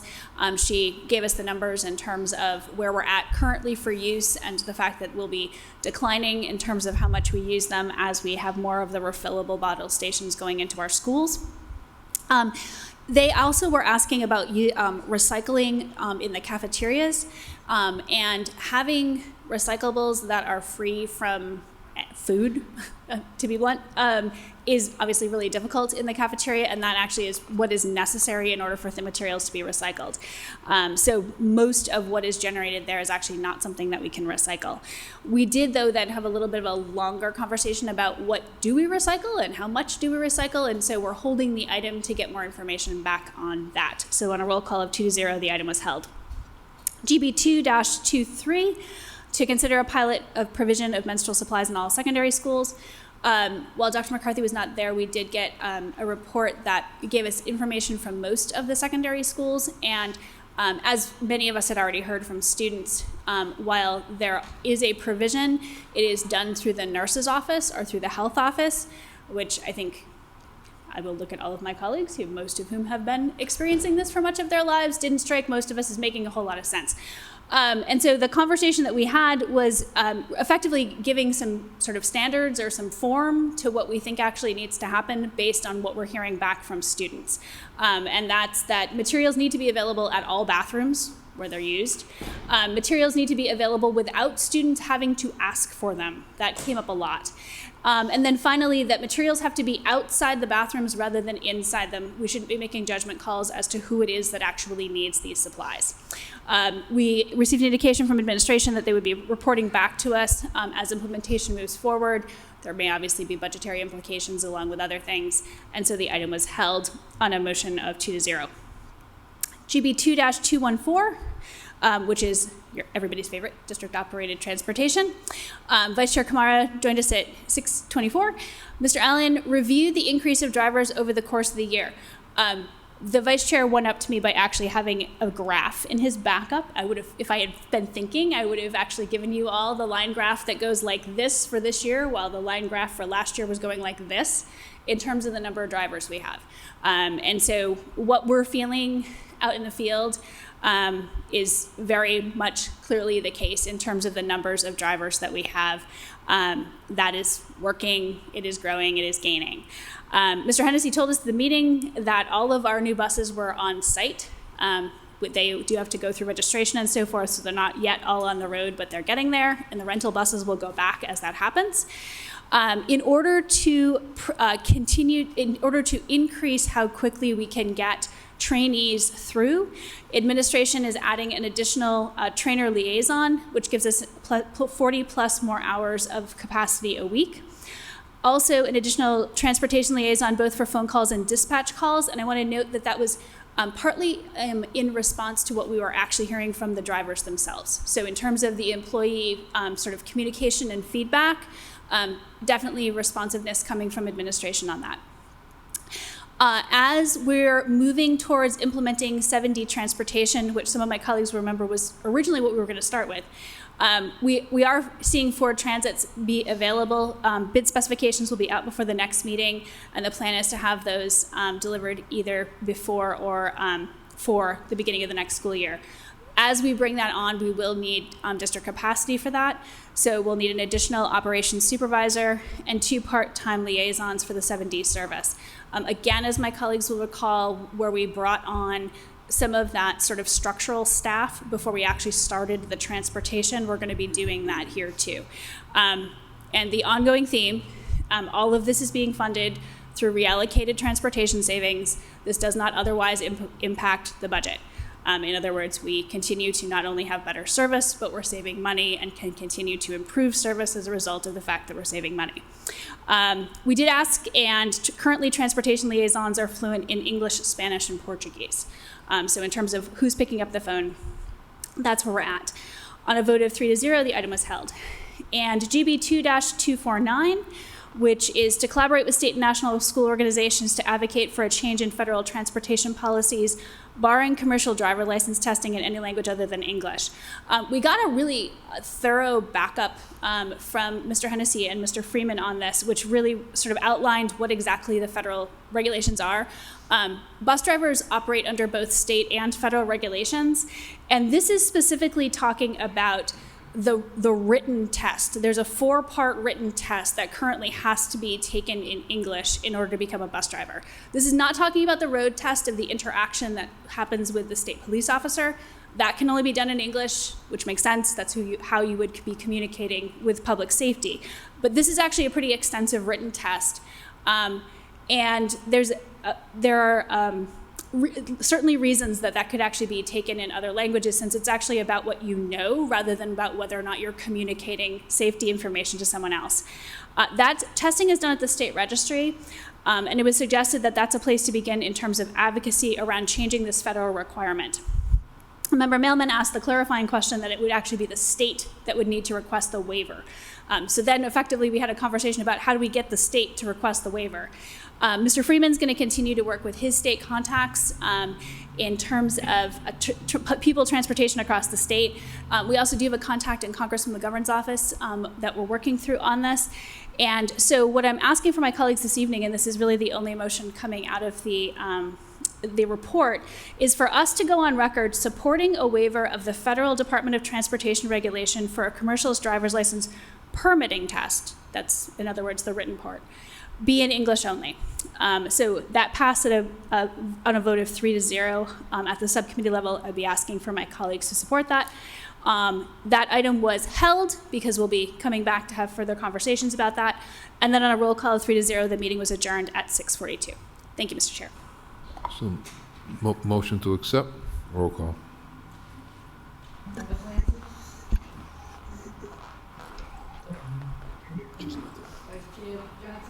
Yes. Yes. Yes. Yes. Yes. Student Advisory Committee items, to consider topics for the bi-monthly meeting with the Student Advisory Committee, support of affinity groups, implementation of driver's education, humanitarian systems. Ms. Rushton? Thank you, Mr. Chair. Hi everyone, my name is Nellie Rushton and I'm here as a student representative for Doherty Memorial High School. Last week, myself and my fellow student representatives all met to discuss our shared ideas based on this direct student input which we've been collecting from our respective schools. From our conversation, the following topics emerged for consideration for the bi-monthly meeting of the Student Advisory Committee. Number 1, support of affinity groups. Number 2, implementation of driver's education. And number 3, the humanitarian system. So I wanted to start by speaking to the possibility of implementing a driver's education program into our high schools. As of right now, the standard for driver's ed is to go through a private company, which poses a great financial burden to many of our families at upwards of $800 per student. This prevents many of our students from earning the privilege of being able to drive, which is especially important for a lot of our students who are responsible for taking care of younger siblings as well as elderly family members. With easier access to a lower cost in-school program, some of the economic barriers many Worcester Public Schools students are facing to getting their license could be relieved. And now I'm going to pass it over to my fellow student representative, Kendra Aneem, who's with us virtually under my name just due to some technical errors, but she's here on Zoom. Andrew, Thank you. Oh, sorry. Thank you, Mr. Chair. Can you guys hear me all right? Yes. All right. Okay, great. I don't know why I'm under Nellie's name, but yes. So the first topic that I wanted to touch base upon was the support of the affinity groups. So as the superintendent mentioned in her report today, our community, our Worcester Public School system is most highly praised and known for the diversity. With that being said, I actually wore one of my hoodies just for representation purposes. This is the Black Student Union at Worcester Technical High School, and Black student unions have emerged across the Worcester Public Schools. It's just amazing. I know at my school we have an Asian student union, so multiple groups associated with races. With that being said, I come before you guys today and I just plead with you guys that we begin to invest more in these groups. I can only speak on behalf of my my school itself, but funding is extremely hard. I've been working in the couple past months with other presidents from the Black student unions. I spoke briefly with the Burncoat one, and I also spoke to one at Doherty. And our major issue is funding. These affinity groups across our district do not get funded. However, it is highly important that we invest in these groups to make all students of all different identities, backgrounds, and etc. feel valued and feel empowered in our community. So as much as this goes for Black student unions, these goes for the Asian student unions, the Latino/Latinx student unions. This also goes for, I know at my school we have GSAs, organizations or clubs that go to support our students of all these different kinds of, as I said, identities. And the same way that our school supports student councils because, you know, it's considered like student government, I hope that in the near future, that same system is applied to affinity groups, because it is a very, very, very important role in our community that every student feels like they have a safe place. Every student has a place where they feel empowered, and that becomes a tradition that we continue to pass down the generations and generations of the Worcester Public School system. And then the second thing that we had on there, actually the third thing, we had on there was the humanitarian system. So when the student reps discussed collectively about the humanitarian system, the discussion majorly came from the fact that STEM is the major thing that is kind of like proposed and offered, and there's so many resources for STEM in the Worcester Public Schools, which is great. But we would like to see if we can broaden our opportunities for students, because there are other opportunities outside of STEM. Like me personally, I will use myself for an example. I want to go into law, and nothing in STEM really correlates with that, or at least interests a student like myself. And, you know, a student at Doherty or at Burncoat might want to go into like real estate. And then, I mean, mathematics would kind of play into that. But with that being said, the humanitarian system supports a variety of resources and career paths, recreational activities for our Worcester Public School systems. The humanitarian system is this huge umbrella that pretty much covers everything from social workers to foreign aid assistants. Those are some of the careers that I know myself, when we were going over this as student representatives, I was like, I have never heard of some of these jobs before. And if I can say that, I'm sure a lot of our students can attest to that. So with that being said, we just wanted to put that out there, that we begin to offer or provide different opportunities for students that aren't necessarily interested in pursuing the STEM field. With that being said, I conclude my piece. Yeah. Thank you, guys. No, thank you. Thank you. Okay. Ms. Member I just McCullough? wanted to make sure that the students also knew that we do have a pending item regarding driver's education that I had actually filed a few months ago. So we'll make sure that you know about that too when that comes up in a subcommittee meeting, so that if you wanted to come speak on driver's ed at that time, we can let you know. Thank you. Member Mailman? This is another junior question. Driver's ed, is it in TLSS through the chair to Molly, or F&O? I actually can't answer that question off the top of my head, but we'll just make sure that when it comes up, we let them know. Okay, I didn't recall that, but when I was listening to the presentations, I was thinking these are funding items, and it's confusing to me when the students finish their report, like, that we don't direct things to particular, you know, sometimes it might just be informational, but other times it's a specific funding impact. So I just don't understand the process, Mayor, for the students' input. I think it's more of the superintendent hearing them, but we can send these to, I guess, student learning, the affinity system, humanitarian system, if you'd like. So the if you want, superintendent for a will discussion, but the superintendent's here, she's listening to the message sent by the students, and So it's a combination of listening mostly, but we can send it to subcommittee if you like, and the students can come. It's a good learning opportunity for everybody. Okay, we can do that, and we don't know where driver's ed is, wherever that is, but we'll send the other two to the committee. Okay, that's it. Roll call. Oh, teacher Lloyd. Ms. Novick? I'm sorry, Mr. Chair, are you sending all of them together? And what are we sending? Exactly. Affinity groups and humanitarian system for discussion. Because I think you're looking for courses in humanitarian systems. And affinity group was more, could be governance, I suppose. But. Well, I think affinity group, they were asking for money. if I was understanding that correctly. So we could do that. We can send it to finance. I don't care. Well, the other thing, of course, is that we do sometimes have a tradition of sending things to budget. We can do that. Yeah, no, and I did, if I could, through the chair to my colleague. This is the bi-monthly meeting of the student advisory. They're not all here. They deliberately put items on the agenda so that we can actually speak to them, unlike their usual reports where we don't know what's happening. So the public has known that we have before us support for affinity groups, implementation of driver's education, humanitarian, which means that the public has been informed, and thus it is not a violation of the open meeting law for us to discuss it.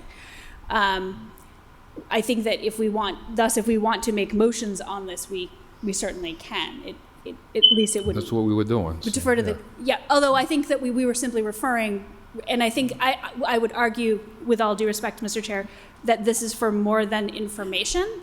That this is actually, if they are asking us to take action, that it is actually in order for us to do so. I wouldn't propose that we do anything this evening, but I think that we certainly could. As Member McCullough has noted, driver's ed is already there. Certainly humanitarian systems, I think, not only goes to TLSS, it sounds to me like it is reflective of some of the conversation the superintendent's already having around what we used to be calling Portrait of a Graduate and aren't anymore. And then in terms of support of affinity groups, is that a conversation for F&O, or is that something we simply want to refer to budget? We can do both. It's all about referring. Well, you know what you this could do? evening. You could have it in finance and refer it to budget from there. If We like. could do that too. Yeah. Thank you, Mr. Chair. Okay. So someone, I have a question. who's that? Okay. Yes. Go ahead. Thank you. So to the chair, I just want to mention that I've been here not feeling well, so I'm actually taking this meeting virtually. But I have a question to pose to the student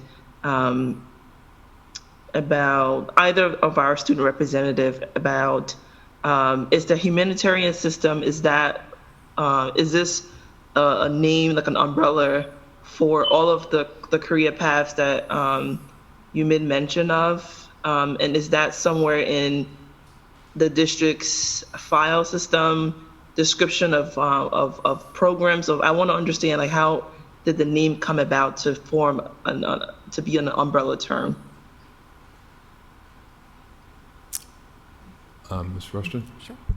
So through the chair, so I can start to speak to that, and I'll pass it over to Kendra, because that was brought up by one of our fellow student representatives who can't be here tonight due to a band concert. But from my understanding, what we're seeking through the implementation of a humanitarian system within our school's curriculums is those courses that provide education about those career paths, like social workers in the humanitarian system, that cater more towards social work and getting involved in the community, as we already have a lot, and we're really grateful for a lot of science, mathematics, and technology resources. I'm not sure if Kendra could evaluate a little bit more on that. Kendra? Right. So basically, just to build off of what my peer Nellie mentioned, the humanitarian system isn't really intended to, take the place of, STEM in the Worcester Public Schools, but it's more on, provide more pathway, or to furthermore explain this, to encourage our students to become leaders, or to really be invested into their community, because that is all what is the humanitarian system's about. So that's kind of how we went about bringing up that whole umbrella, because when you think of the humanitarian system, you think about helping one another, helping those in your community, aiding each other, whether it's social work, whether it's in the medical field, whether it's in law, and etc. Kind of just like opening up more opportunity for our students to explore those kind of things, and like, you know, really growing and providing our youth the things that they need to be more successful, and to, like, you know, in the bigger picture, ensure that Worcester has a great future. We just thought that the humanitarian system would be a great start.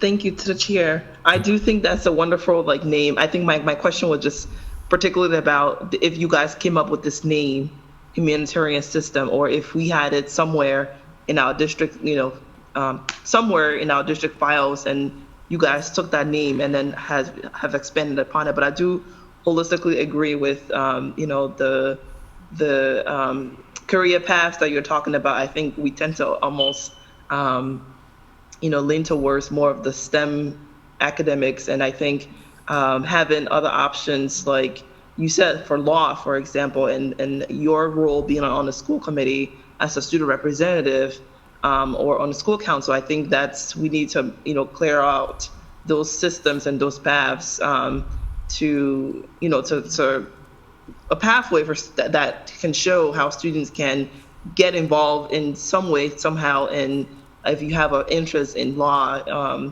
and for us to have, you know, other partnerships in the communities like we do out here in Worcester for other, you know, for other career paths for students, of course, that are going into the social worker field. And I do know there are some things that the district is already doing with regards to other pathways like EMT. I know that there's different programs at different high schools, North High, South High, Doherty, the alternative schools. But I certainly do agree that with the name is very catchy. So that was my main question to that. Yeah. Thank you. Thank you. Nellie? Sorry, I just wanted to supplement Kendra's comments. So rather than replacing all of the STEM opportunities we have going on for us, we were more looking toward supplementing our STEM courses with more education in community leadership and humanitarian issues, so that even if students, both students interested in more humanities-centered academic subjects like law, and also students interested in STEM, can develop a more humanistic perspective on the technologies they're creating, so that we're innovating for social good and not just, I find a lot in these STEM topics, we learn to code behind a computer or explore a microbiome without understanding the social consequences of our work. So in our schools, if we have more opportunities to have that humanistic perspectives, I think a lot of students can be more targeted in catering their higher education towards social good. So that's all. Thank you. Okay. So send those respective finance committee and teaching and learning. Roll call. Yes. Yes. Yes. Yes. Yes. Yes. Yes, we have 2-308.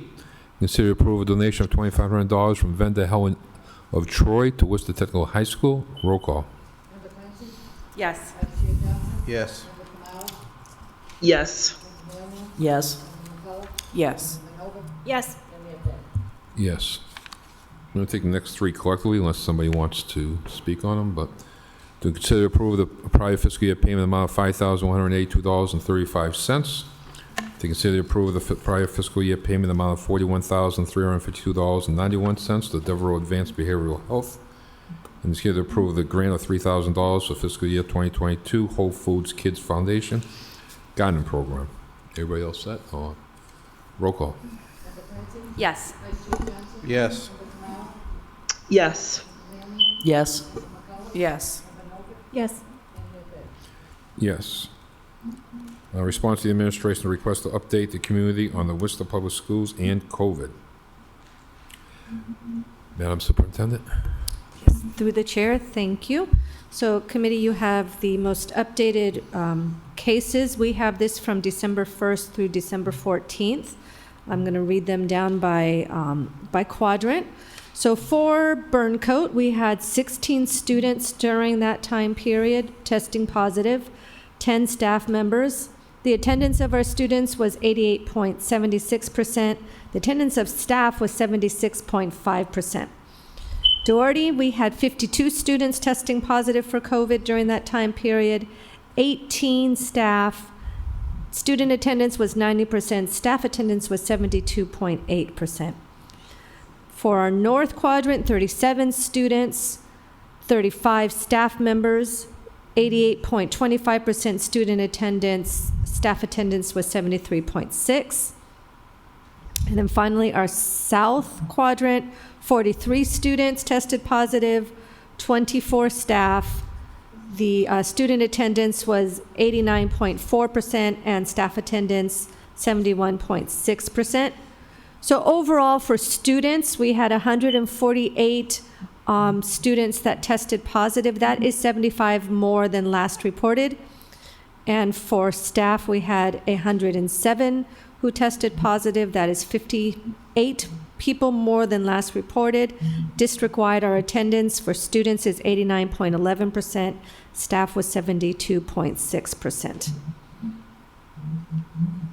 Okay, thank you. I just had a quick question. Is there a correlation between staff who have COVID and staff attendance percentage, or does that include other issues? We do not, we cannot tell if the attendance for staff or even students is directly correlated to just COVID. These are not just COVID attendance. Those are overall general attendance. Okay. Member Novak? Thank you, Mr. Chair. And I effectively, I think, building off of your question here, which is that we're definitely seeing nationwide reports of effectively the triple-demic, right? Which is that there's other things going around. We've had people down with the flu. We've had people down with other things. I'm concerned. This is exactly why I asked for the staff attendance levels back a couple months ago, because this is exactly what concerned me, was that it strikes me that once you start getting down into the 70s, you're making it very difficult to have the school operate. And so my question through the chair to the administration is, what can we do and what are we doing to try to keep people healthier? I know Philadelphia is going back to masking for 2 weeks after winter vacation. There have been efforts in the community around increased vaccinations. There are different kinds of things that people are doing. Do we need to bump up what we're doing in terms of air filtration? There's lots of options, but I would be interested through the chair to administration as to what we can do, because at the end of the day, we need to keep the schools functional as well as our people healthy. Thank you. Madam Superintendent? Yeah, through the chair to Member Novak. So I actually was just on a kind of an informational meeting this afternoon with Commissioner Riley and the other superintendents in the state. And so what was shared from the state level was for us to remind everybody when they, were going on to a vacation, when they come back, to do that testing before, when they come back, if they're not feeling well, to stay home. So those basic reminders, and so we will do that. But let me pull together, work with our nursing, and come back with some more definitive response. I don't want to just pull one out just to give a response. So we'll work on that. We'll bring something back. Mr. Chair, if I may, I would always welcome a report. Speaking as a parent, I would rather you just sort of go ahead and do it, because we've got school vacation starting next week, and everyone, as you said, is going to be going off, and we hope having very happy times, but also probably exchanging a lot of germs. So if there are things you need for us, then by all means bring them back in January, but please, at least from my perspective, please go ahead and do what you need to do. Thank you. Thank you. Thank you. Okay, so, I'm sorry, Member Jermaine Johnson? Yes, through the chair, to the superintendent. So I was speaking with you about this, and I'm just not sure. I know we're getting this data now. We've been getting this for I don't know how many months now, and I'm just wondering, in regards to this, how relevant it is to kind of give this report every 2 weeks or whatever. I'm just wondering if we should file this for now, and if anything after the winter comes back, that the superintendent could bring anything forward. Because I think, when we're looking at increase, say over the winter after the break, increase of COVID outbreak or anything else that's going on with Dr. Hirsch and others, there could be some mandates or whatever that may be put in place that will impact us all. So I'm not sure if giving this report on a bi-weekly basis needs to continue at this time. Okay. So I would be looking to file this. You want a motion to file? Yeah. Okay.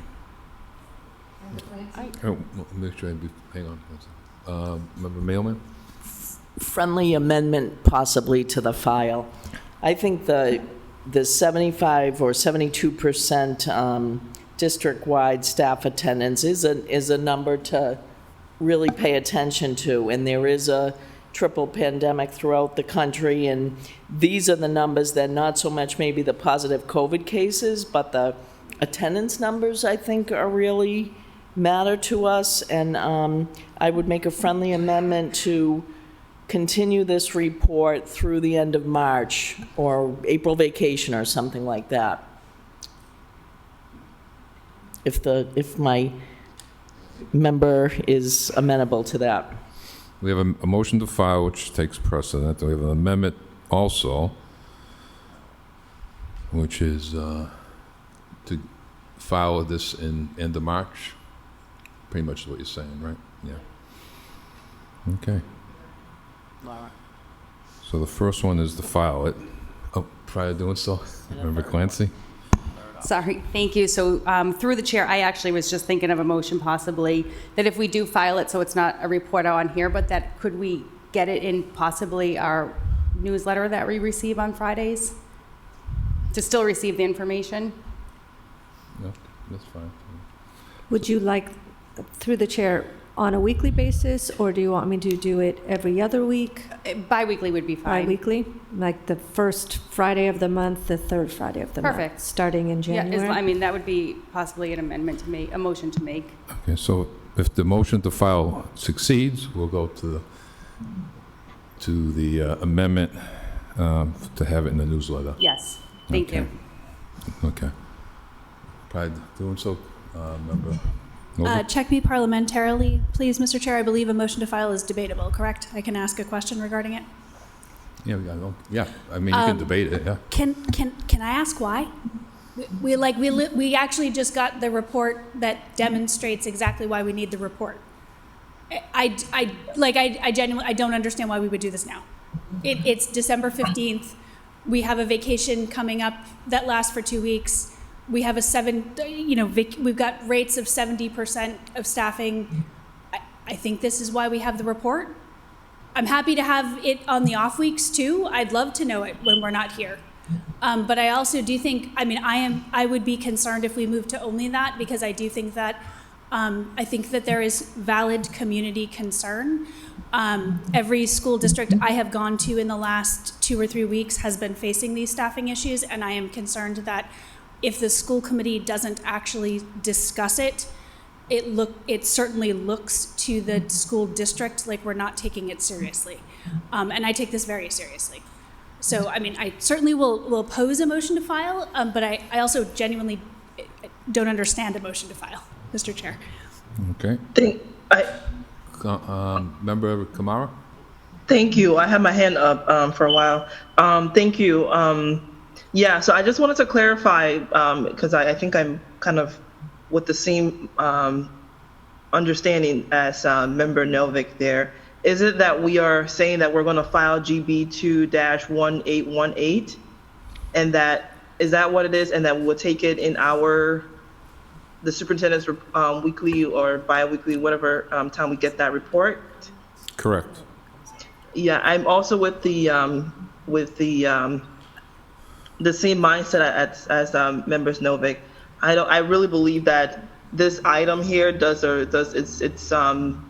it's community facing. It also not only just allow us as school community members to understand what is going on with the health of our students and educators in our district, but I do also believe that it shows a great deal to the community, parents as well, everyone in our district with interest in our public schools. So I do think it's a premature way for us to file this now. I want this agenda item to continue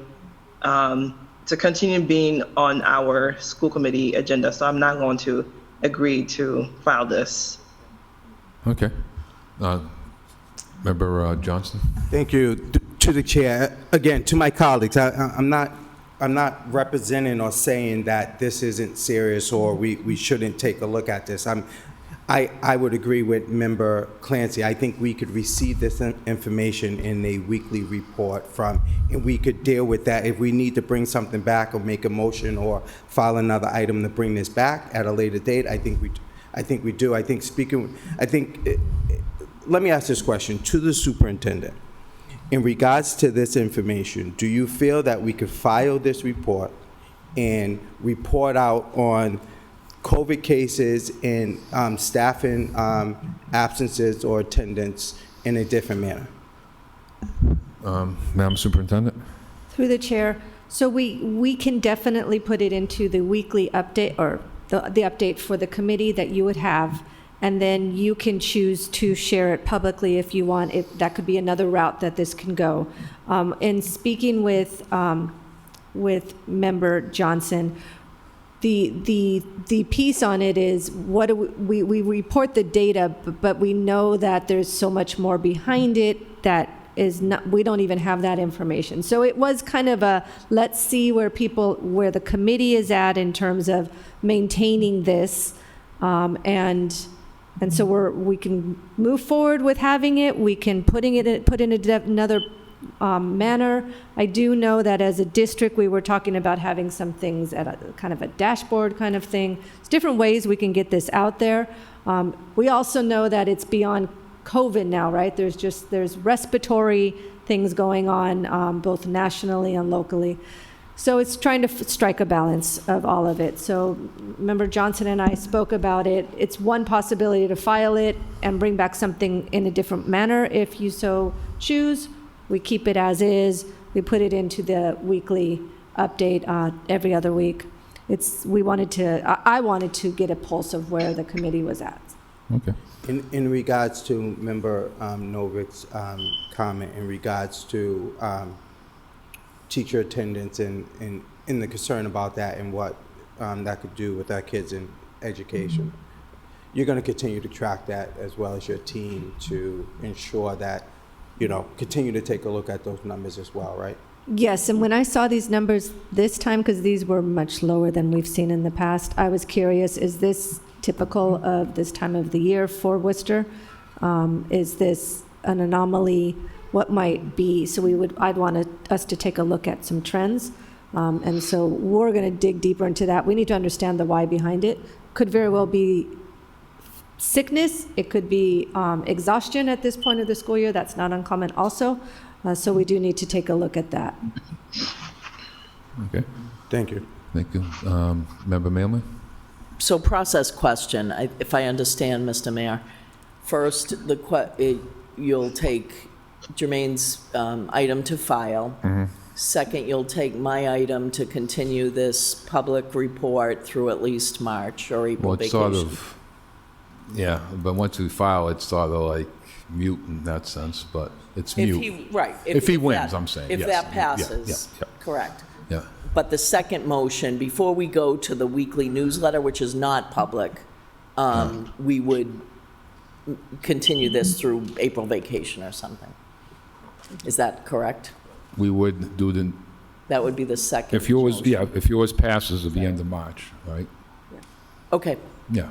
Oh, yours would be mute. I thought you were going to go right to the newsletter. Yeah, then we go to the newsletter. Yeah. Yeah. No. Okay. Thank you. Yeah. And I think you were saying something about the dashboard, Madam Superintendent, too.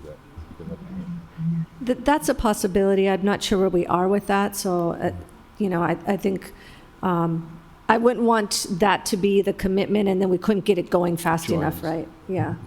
So I'd rather if we. No, you're hearing us anyway. Yeah. Okay, so first motion, the motion is to file. Roll call. A yes vote would be the file, and no vote would not be the file. Yes.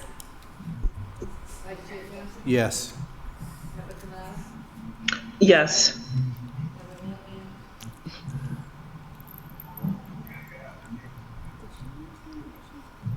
Member Mailman? I was probably unclear here. So a motion to file means that we will not be doing the weekly report or the meeting report. And then as be a yes vote is to get rid of that, and no vote would to keep the weekly report. Okay, we're all set? Okay. So, She has her hand up. do you hear, Member Kamara, do you hear me at all? Or? Yeah, if you could just like please, because it probably seems like we're probably going to start this over. Yeah, okay. We are going to, I'm just going to explain this because I don't think I was loud enough. So a yes vote would be the file, would be supportive of Member Johnson's motion to file this report that comes in front of the school committee. I think it's every meeting. So that'd be a yes vote. A no vote would say, no, I don't support Member Johnson's motion to file. So that'd be the first we're going to do a roll call on. And so any more questions, or we good? Yes. Okay. So we'll start the process over again. And so motion is to file. We start the roll call again. Roll call. Yes. Yes. Yes. No. Yes. No. Yes. So that makes Member Mealman's motion mute. The next is do the newsletter, biweekly newsletter. They have an Jim's update. hand is raised. Yeah. I'm sorry. I Member- apologize. Okay. Do you want to change your vote to that? Is that? Yeah, because, so I didn't hear the second part. So if we say yes, that means we eliminate Member Millman's, Member Novik's, yes, eliminates Member Mealman's motion, correct. okay, yeah, I want to change mine from yes to no. Okay, so we have a motion to reconsider. Yes, please. And let's do a regular motion to reconsider. It's a yes or a no vote, so the motion would be, I would suggest we vote yes. And motion to reconsider, Madam Clerk? Yes. Yes. Yes. Yes. Yes. Yes. Yes. Now we're going to, again, the motion to file. Yes. Yes. No. No. Yes. No. Yes. Okay. Then that makes Member Mealman's mute. Then we're going to go to the amendment offered by Member Clancy regarding the newsletter. And if we can do the newsletter. Okay, roll call. The motion is to that the superintendent provided data to the school committee through her newsletter once a month. Yes.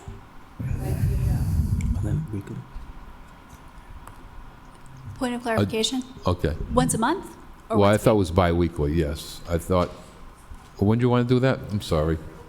Oh, you want to do it both times? Okay. I thought it was once a month, okay. So it's bi-weekly, twice, just like the school committee meetings. Perfect.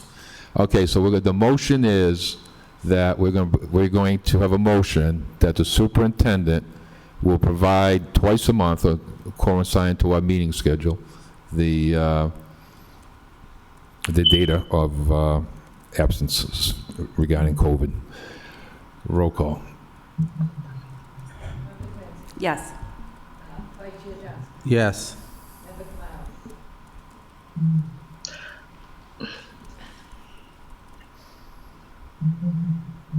Oh, you have your hand up? I missed your hand. That was my fault. Go ahead, Member Kamara. Thank you. Thank you so much to the chair. So I want to be clear that this last vote that we're taking that will allow the superintendent to provide the absence based on COVID data via her reports to coincide with our meetings, that does not take away the fact that either one of us can write an item on our agenda, on our school committee agenda, to reference that we get a community, or we get this same data for, that we've been doing before, but like she mentioned earlier, to edit it to include other things that are now current to our, to our society, that it's not just COVID now, it's other things, Correct. respiratory illnesses and all that. Is that what I'm hearing here? You can put items on the agenda if you want something different, but you couldn't ask for the weekly the meeting report, because that takes, I believe it's 90 days before you come back and file that again, but doesn't mean you can't ask for other information. Okay, and it also does not mean that we cannot ask for it to go on the district's website, as the superintendent has mentioned. I think we've asked for this before, Yeah. via some kind of like report or like a dashboard, right? Right, and that's what the superintendent said. She's going to be looking into that to see if she can provide that data, but you can't promise it at this moment until she looks into it. Okay. Okay. So in the middle of the roll call here, so Okay.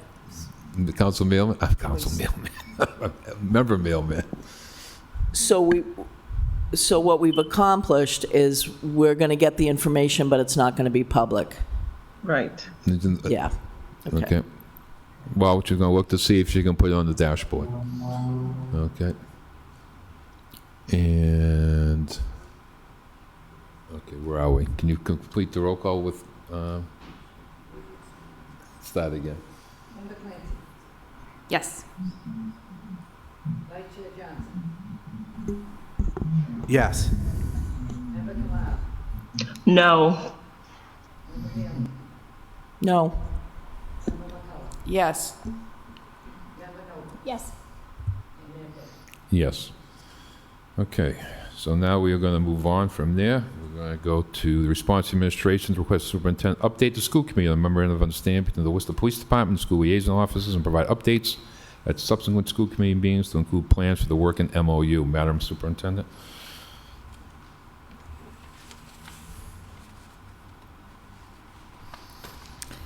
Thank you, Mayor Petty, through the chair. So I'm very pleased to bring to you a signed MOU with our Worcester Police Department.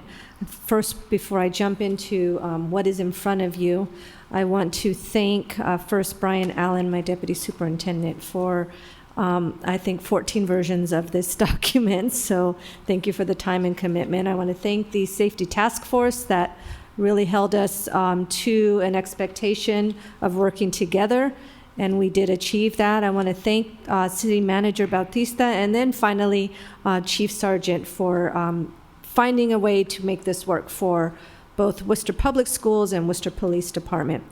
So as shared at different times through this process, what we learned is that as a district that enters into any kind of formalized agreement with the police department, we are responsible for using the model SRO MOU that the state of Massachusetts has available to us. We can add to, but we cannot take away from this model. What was shared with the task force, myself, by various entities was that this MOU does not define the actual location of a school resource officer. So although Worcester Public Schools and Worcester Police Department has defined it as a liaison officer, that just means location. But the work that is done by the police department and our schools must follow this MOU. So it doesn't speak to the location. So we added that. So you'll see under purpose, the third paragraph in, we added the parts about it being assigned to our 4 quadrants. And just so that the committee has the names, our principals have these names already of the officers that are assigned, and it's my understanding it's the same people that were assigned in the past. But just to share this verbally, we have Officer Mike Long, who is assigned to the Doherty quadrant. We have Officer Jose Ortiz for the North quadrant. Officer Scott Pulsfer, I hope I said his name correctly, for South quadrant. And then finally, Officer John Allers for the Burncoat. So I'm understanding these are not new names to our schools, but now it's official. So that's one part that we added, was under purpose, 3rd paragraph, the one that says through this model, 1 SLO will be assigned. So that was added there. Another important part that was added is actually on the 2nd page, right above roles and responsibilities. So that paragraph, it starts with nothing in this agreement. That is part of the model MOU. But what we added to really clarify that because the Worcester Police Department will not be on our school campuses on a regular basis, they're not going to be integrated in on a regular basis. We're going to call them as needed. We're going to create community programs together.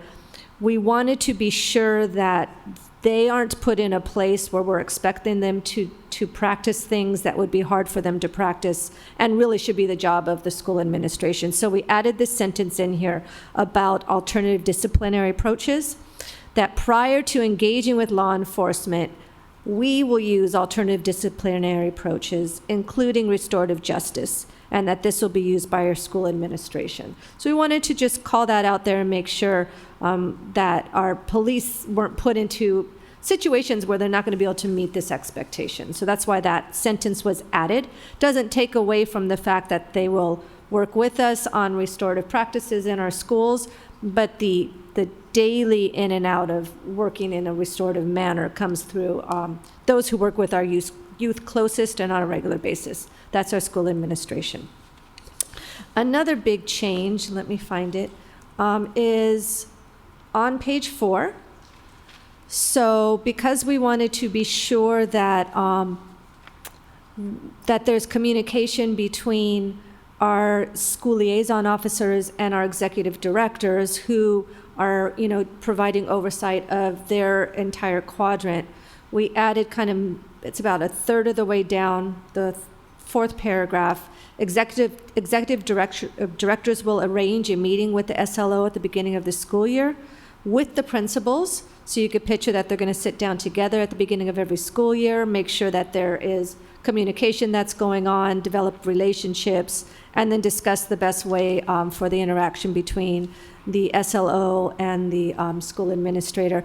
And that is really specific to the paragraph that goes right underneath it, which is this idea of a community policing model. So we want each school to decide what this, with their liaison, what the community policing model or the community educational program will look like at their particular school.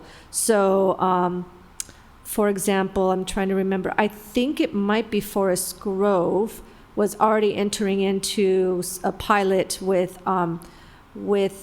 Worcester Police Department in the area of cadets, student cadets, and law enforcement as a potential pathway, a very viable career. So that's an example of what this could look like moving forward.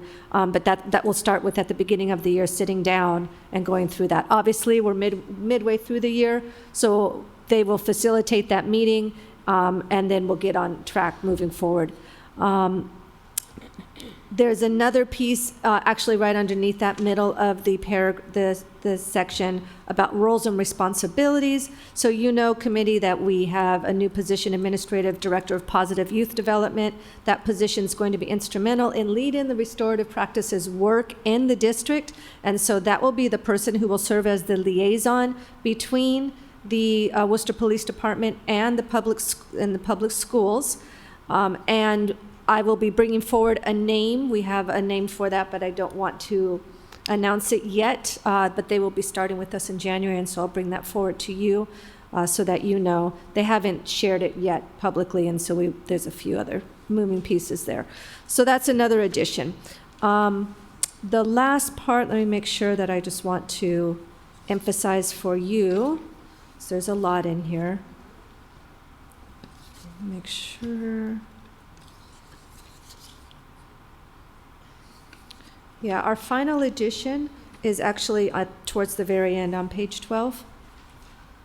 We did add in here, because these are past practices that have been in place in Worcester Public Schools and we want to maintain those, the parts under procedures for requesting assistance. So we did add non-emergency past or general incidents, threats of bombs or explosives, and then we added Alice on here. Again, past practices of the district, don't want to remove those.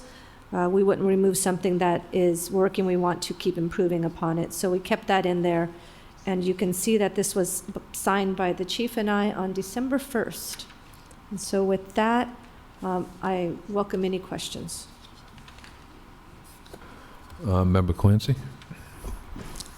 I do have a couple of questions. So through the chair to the administration, I'm very grateful that this was signed. And it reminds me a lot, and I know I've spoken about this, about the model that we used to have prior to the SROs when I first started my career with DYS, and that was 16 years ago.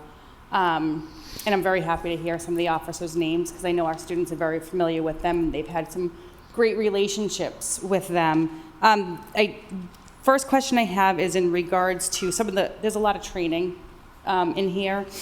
So one of it was, I know some of them probably have been trained in the type of, training that they're looking to get for the SLOs. Are they up current? And I know that it talks about yearly training in here. Is it something that they're already up to date on, or are we looking to do that soon? Through the chair to the administration, so much of the training, the chief will say, has taken place.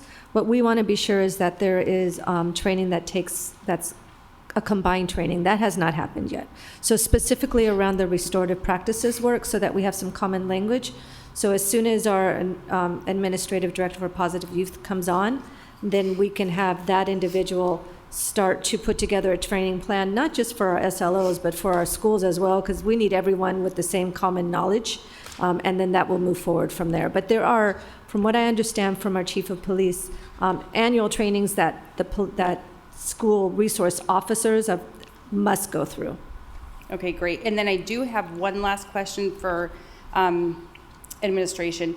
I know that in subcommittee there was talk about doing a police policy, and I just want to see if you feel that there's still a need for that as a district, because I know that was, we were thinking about doing that in lieu of the MOU not being signed.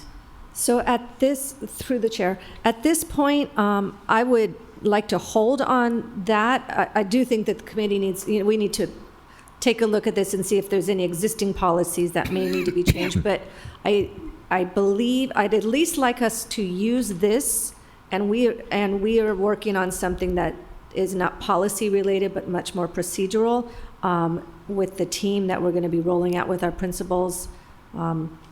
It'll probably be when we come back from break, that will give some more clarity on that. I do believe that this should be enough, and if we need more, we'll come back to you. Okay, great, thank you. Thank you. So I guess it'll be a motion to accept. Prior to doing so, Member Mearman, followed by Member Novick.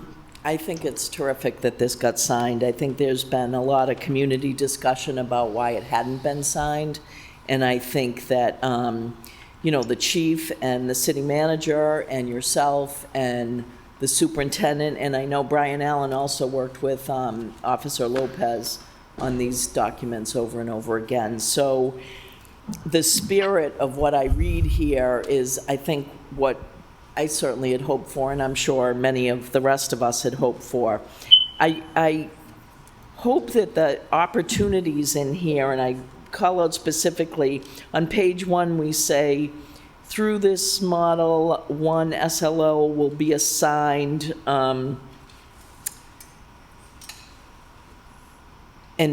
they're going to be assigned by the police department. Further on page 4 and 5, I see that there are opportunities for the chief shall work collaboratively with the superintendent in identifying officers who meet the criteria. And I think as we go forward, I don't know if the officers that you just mentioned have all been at their schools for 10 years or 5 years or 2 years, but as people change and, you know, job responsibilities change, I think that is a really key, important item that we're part of the discussion with the police. And I think just signing this says to me that, yes, the chief and others are on board, that this is going to be a collaborative process that we go through. So I guess just confirming that point would be my question through the chair to the superintendent. Madam Superintendent? Just for clarity, Member Mailman, so confirming that that the chief and myself will work collaboratively around the selection moving forward. Yes, and you know, I have to say that the chief has been very supportive in getting us to this place and wanting to deepen a relationship. So I anticipate moving forward, not just the selection of the SLO, but also deepening the relationship between the school principals, our executive directors, and our SLOs. Right. Thank you. Member Novick? My hand's been up. Oh. Well, I get you down. I wrote you down. So, and I get Jermaine after you. So, okay. Thank you, Mr. Chair. They had their hands up too. So, I'm sorry. It was actually a year ago this meeting that we got the school safety task force that actually led to this agreement. So I want to mark that because a lot of the conversation that evening was concern from those of us who were on the committee that we were moving, we were effectively kind of jumping off a cliff because the school safety task force, as my colleagues will recall, removed the police officers from the schools effective January, and we did not have an agreement. And then we still didn't have an agreement. So to give some context to where we're at in terms of this, I appreciate and applaud the work that the administration has done in getting us here. Just so I'm clear, this is an agreement that runs through the school year. Is that correct, through the chair to administration? Madam Superintendent? Through the chair, so I was looking at this today again, and it says that it's effective, and then it'll be amended. Is full force and effective until amended until each time as the parties agree from withdrawing from it. So it really doesn't have an ending date. However, we will look at it at the end of the year and see if there's any changes, and I'll work with the chief on if there's anything that we would want to add, because again, we cannot subtract. So anything we would refine, we would do that together. Okay, the reason, thank you, that I just was responding to the date that was at the top. So just marking the school year, certainly. But then you look at the end and then it says something else, right? Yes. I will say that I am uncomfortable with what seem like eternal contracts. That I appreciate your saying that it will be considered, because I think that's not a comfortable place to be. On the bottom of page 5, it says the chief and the superintendent shall jointly develop and agree in advance on the metrics for measuring the SLO model. Is that work through the chair to administration that's already been done, or is that something that's in process? Madam Superintendent? Through the chair. So what we're doing at this point is we're going to use what is expected from us by DESE, and then from there we will say what else we want to start to track. Okay. So the safety committee, couple of iterations ago, we talked about having an appendix. At this point, I want to see what DESE is requiring of us, and then I'd like to add to that. Okay, thank you. I would also recommend that we consider talking back to DESE as necessary on that. I testified, as my colleagues maybe, I testified to the Post Commission, I guess it was 2 weeks ago now, about the regulations that they're establishing around this, because I was uncomfortable with some of the language that I thought was actually kind of vague in terms of things like what training was required, who it was required of, and so forth. I'm noticing it seems to me that the agreement talks about training being provided. It doesn't talk about training being required of the individual officers. The Post Commission is actually requiring it of the individual officers. although how they define that is another one of those sort of foggy areas from what I noticed. On the bottom of page 5, I also note the superintendent will also report the amount of funds directed to policing and student support. I've said this before, I'm going to say it again. To me, this seems like pretty basic being a police officer in the city of Worcester kind of stuff.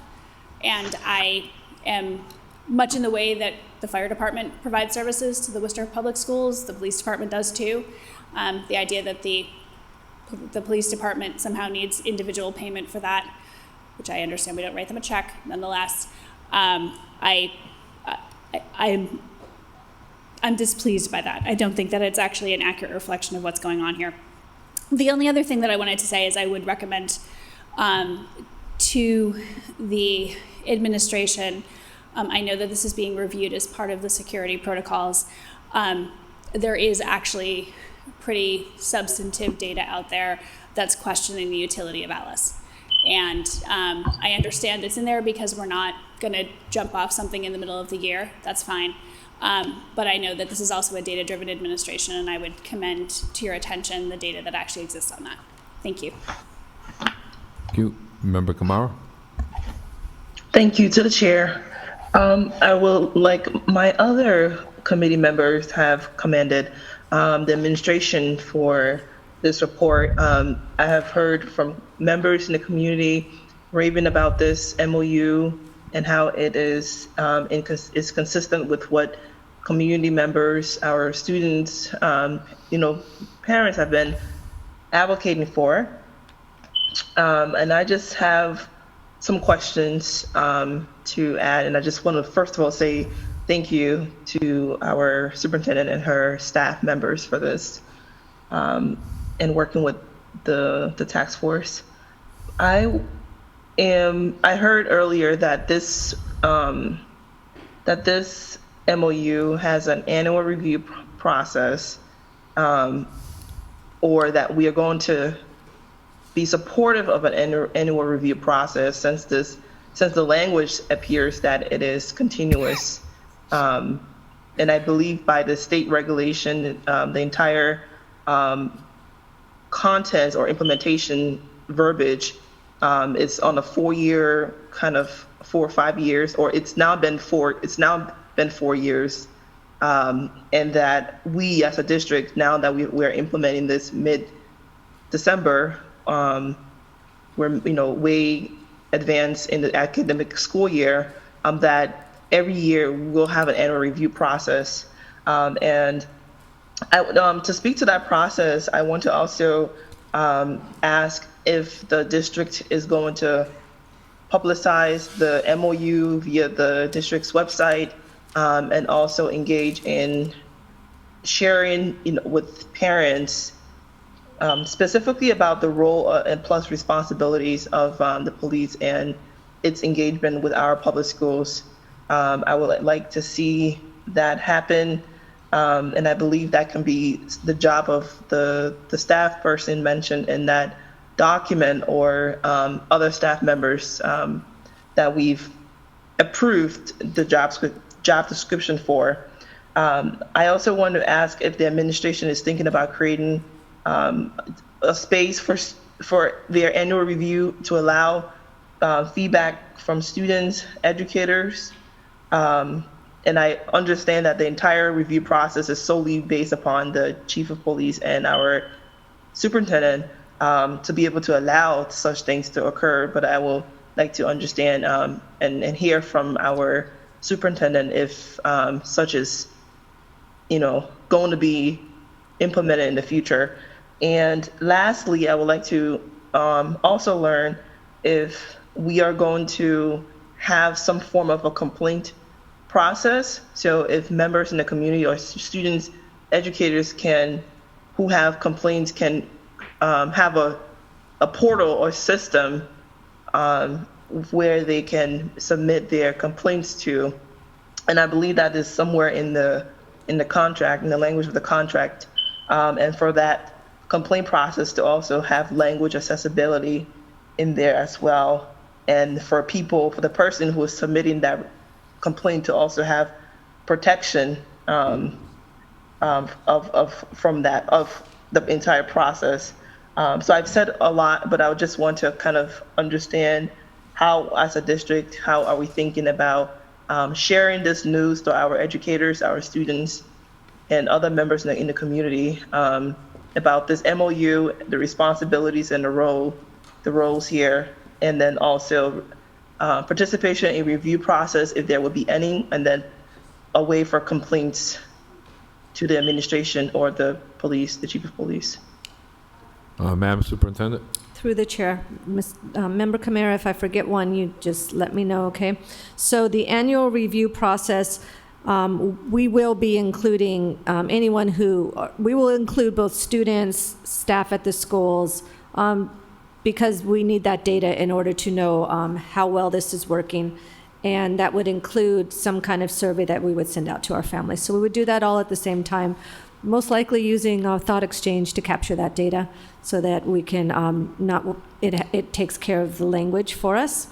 In terms of a forum or information to our families, when I was going through this process earlier and engaging with the Center for Juvenile Justice Reform, if I remember correctly, that's the right terminology, Leon Smith, he was more than willing to come and work with us to share the MOU and the intent behind it and the reform of 2020. And so once our positive youth development person comes on board, we'll have them work together and they can have some forums both for our families but also for staff who may have questions. Wanted to be sure, most important, we have to be sure that our principals feel very comfortable with this. We meet with our secondary principals now on a monthly basis, and so we've already told them about this. We'll be bringing it back to them and making sure that there's no questions that they have. And so we will be doing that. So there will be an annual review. It will include all our different stakeholders. I actually checked back because I remember when we first started doing this, there was a desire to have a quarterly review just for this first year, and that is still in here. So we'll have at least one more review before the end of the year, because we're already halfway through, just to see how this model is impacting our schools, and again, asking everybody the similar questions around that. Then there'll be the annual review. Complaint process, so we have a uniform complaint policy process in the district. What I'm not sure is if people understand how to use that and how that could be used for this. So I'll be working with the team on that most specifically to make sure that there is that communication, right, which is what we talked about earlier with what the community, both internally and externally, are asking for is better communication. We need to have ways to gather information in a safe manner. So this can and will be a part of that. Okay, thank you. We have Member Johnson. Member Kamara, I'm sorry, are you all set? Yeah, no, I am. Thank you so much. Okay, thank you. Member Johnson? Yes, thank you to the chair, to the superintendent. In regards to this, has this started yet? Have they started working in the schools? This has started, yes. The only thing that we don't have yet, and we just learned today where they were, the cell phones. So we learned that our director of safety had the cell phones. They were going back to the SLOs. They may already have them at this point. So that was the only missing piece, but the principals already know who their person is. They've already been working there. Next step, of course, will be a more formalized meeting, start the trainings, all of that. Okay, and I think I asked you this question at the subcommittee as well. Is it just those 4 offices that are working in each quadrant, or are there others in case they are out? Like, how many total? So the 4 are formally assigned, and then there are, of course, anybody that they can request for backup. I did ask a little bit further, like, is that enough? Based off of our conversation. And this was the model when we had just SLOs in the past. This was what we had before, and it seemed to work. Okay. So we're starting there again. Okay. And just in regards to the annual review and there will be a copy of the review given to yourself, the chief, and the SLOs. Can I just ask that once that review happens, that you give a report out to the school committee on that? Then I have another question here. I'm sorry, make this quick, but just have a question in regards to if there's a concern with an SLO in the school and you recommend that the SLO not be assigned to the school, it seems that the chief has he would give you an explanation, but has final decision on whether or not that SLO remains in the school. So, I mean, one thing moving forward I will probably ask is that, you're the superintendent of schools. We need to make sure that, our kids in school feel comfortable, that it's a right fit for the school, it's the right fit for our students, the principal, whatever. So in regards to this, I just have some dialogue on whether or not you should have kind of more say or final say in whether or not that SLO should be assigned to that school or not. So I just saw that in there, and I just wanted to bring that to your attention in regards to that as well. But again, I would say, my first conversation with you when you came in was around this MOU and kind of the work that needed to get done. And I want to thank you for getting this done. I want to thank Mr. Allen, Chief, as well, along as the SLOs that participated in this, in the task force, and everyone else that played a role in this. I believe that, I think we're all happy here. I think we're looking to move forward and have that working relationship. Thank you. Thank you. And let's just say thank you to the superintendent who started here in July and was really thrown into this, and much appreciated. And when the superintendent said she's willing, and the chief the same way, is to deepen the relationship between the police department and Worcester Public Schools, I think that's a serious comment, and we take that seriously. And I want to thank the chief of police and who negotiated the contract with the MOU with us, and I want to thank the task force too. So we're in the right direction here, and so I guess the motion is to accept. Roll call. I'm sorry. Yeah. Member Kamara? Yes. I just wanted to, I have a follow-up question. Sure. Based on Member Johnson's question and the answer from our superintendent. So from what I learned, that this model is already fully in effect in our district. So my question is that if this MOU wasn't up to par based on the contents and the ways that folks have been hoping that this MOU would turn out, would we still have it such that it would have been implemented before it coming to school committee for us to have our input on it? I just want to understand the process, and I do know that the superintendent has carries more of a weight on this entire process, but I just wanted to understand, what the process is. Madam Superintendent. So, Member Kamara, I think your question is about this being implemented before the school committee reviewed it. Is that what your question is about? Yes, is on the line of that. If we didn't have this great MOU that we have, would it be that we would have a MOU that folks didn't like already in implementation in our schools before that, the contents come to the school committee meeting? Right. So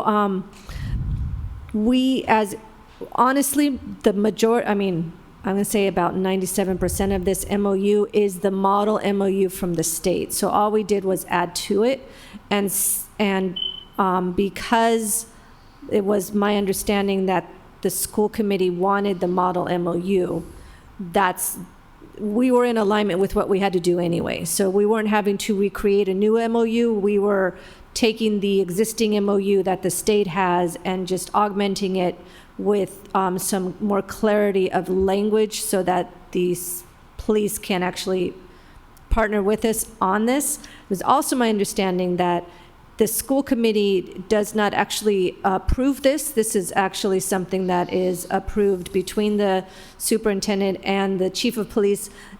It's brought to all of you so that you can look and see, is there any policy implications in terms of existing policies in our handbook and that kind. So that's why we started work. We implemented it as soon as it got signed, because again, the school committee doesn't approve this one. The school committee, really, it's a receiving of it.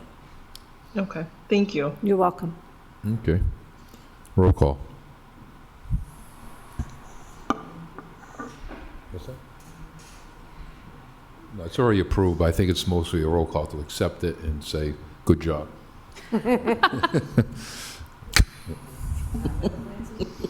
Yes. Yes. Yes. Yeah. Yes. Yes. Yes. Okay, next is, I'm going to try to take these collectively, if it's okay, and if you, on the next three items here. First one is consider the approval of prior fiscal year payment for 2 staff members for mentoring, the amount of $416 for each employee. Consider the approval of donation of the water bottle rocket launcher, value of $300 to use for STEM week events and beyond. And also consider approval of donation of engineering is elementary, value of $7,500 to use restock items for current kits in place in our curriculum. So we can take those collectively on the roll call. Yes. Yes. Yes. Yes. Yes. Yes. Yes. Pursuant to General Law, Chapter 71, Section 37E and 37F, in the recommendation of the superintendent, the school committee hereby authorizes employment of Attorney Frederick L. Sullivan of the Springfield, Massachusetts law firm Sullivan, Hayes & Quinn as legal counsel of the city of Worcester, Worcester Public Schools for the sole purpose of conducting independent human resource investigation of certain employee workplace complaints. The employment of Attorney Sullivan shall include Attorney Megan Sullivan and Attorney Gordon Quinn and such other members and employees of the firm of Sullivan, Hayes & Quinn as may be designated by the Attorney Frederick Sullivan. We can approve down in a roll call. Council Member Clancy. Thank you. Through the administration, I do have a couple of questions regarding this item. First of all, are we looking to keep them on a retainer for the, and if so, I would actually like to see financially what the impact might be, because I don't know how often we would use them, so I'm just not sure. Like I said, I want to see what the financial impact is to have another law firm on retainer. Madam Superintendent. Through the chair, Mr. Allen, it's not a retainer that we were doing for him, correct? No. So let me just talk a little bit more about this. So we don't anticipate using this firm very often, but there are a few items that are very sensitive in nature and related to personnel issues that we may need depending on so that we're going to solely use this for investigations. We may need our existing attorney to represent the district moving forward, and so we wouldn't want that our existing attorney to do the investigation as well. Answered all my questions. Thank you. You're welcome. Okay, roll call. Yes.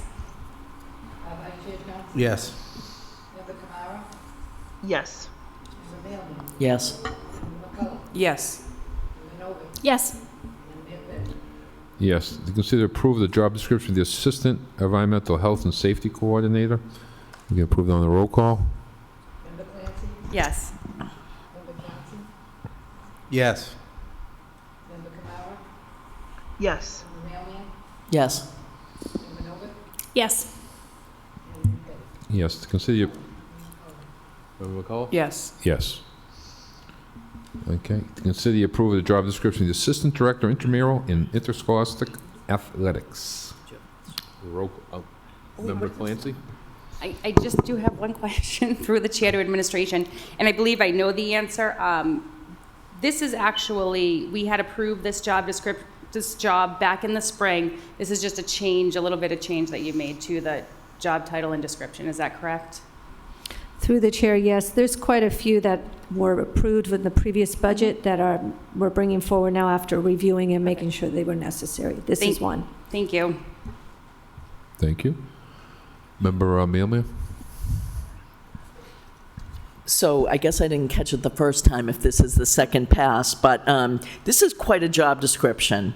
It sounds like this person is going to do and be able to back up everything that the director does. So I was taken with that. I assume we're men and women, and anybody else can apply for this job as well. And then the last thing that I wanted to state, and this is kind of a little bit in line with Member Kamara, preferred qualification, a master's degree? Like, I know it's not required, so then why do we have to say preferred? I just think as we look at some of these positions, I'd like us to think about whether that needs to be there. Thank you. Madam Superintendent? Yeah, through the chair, that's a great question. When it's preferred, it's not a requirement, so why do we have it? I'll talk with the team, we'll talk through it, because if it comes across as limiting, right, and it's not, I think it helps maybe when you have two candidates at the very end, and maybe if there's one that has a master's over someone else and they're of equal, but we'll talk through that. That's a fair statement. And to your question, absolutely open to anybody and everybody. Okay. Member Kamara? Thank you to the chair. Thank you for this job description. So my question here is that, so this job description or this job position is a district-wide position supporting, I think, the director? Madam Superintendent? Yes, through the chair, it is district-wide. Okay. And my second question, so it appears from your previous answer that even though this job description was approved before and now we're just clearing some things on it, that we've not already hired a person for this. So anyone that's interested based on the qualifications can apply for this position? Yes, this is a vacancy. Thank you. Okay. Member Mailman? Since we're approving the job description, should I make a motion to eliminate the masters? Do I have to? You can change it afterwards anyways. She was going to talk it through with the team, right? And is Okay. preferred level? We can make an amendment. I'm just, I'm confused if we're... We can make a suggested amendment and let her talk with the team. Perfect. If you think it's perfect, we take that roll call. We can do that if we No, want. we can't. Sorry. Yep. No. Point of order, Mr. Chair. Yep. The approval of position descriptions falls under the purview of the school committee. So if we want to change it, we need to change it. If the superintendent wants it to be changed, it would need to come back here. So we actually, either we decide this tonight, or if she wants to come back with a different recommendation, she would need to come back with a different recommendation, just procedurally speaking. So you want to put an amendment then? Okay. The amendment is to take out the masses. Okay. Member McCullough? Thank you. Through the chair, I'm not sure if this would be appropriate, but would it make sense to hold it till our next meeting and then have the superintendent let us know if it should be taken out before changing it? I'm not sure if we can wait that long. I'm just saying, would that be a potential possibility instead of voting on it and it needing to not be changed? The motions would be to hold. Is that fine? Yeah. We can do that. We'll hold it. Okay, we'll hold it and come back with a recommendation. We can amend it the next meeting. Okay, motion is to hold. Roll call. I want to ask a question. No, I'm sorry. No, you didn't have your hand up this time. Member Kamara? I know. I was. Thank you.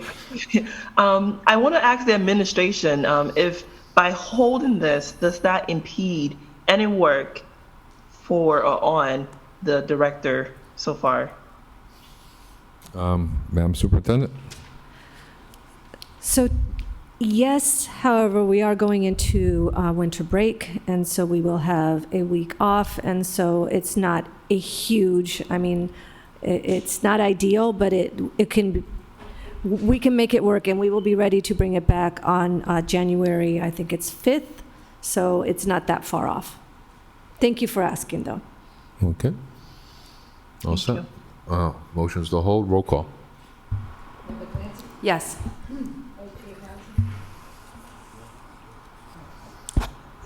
Yes.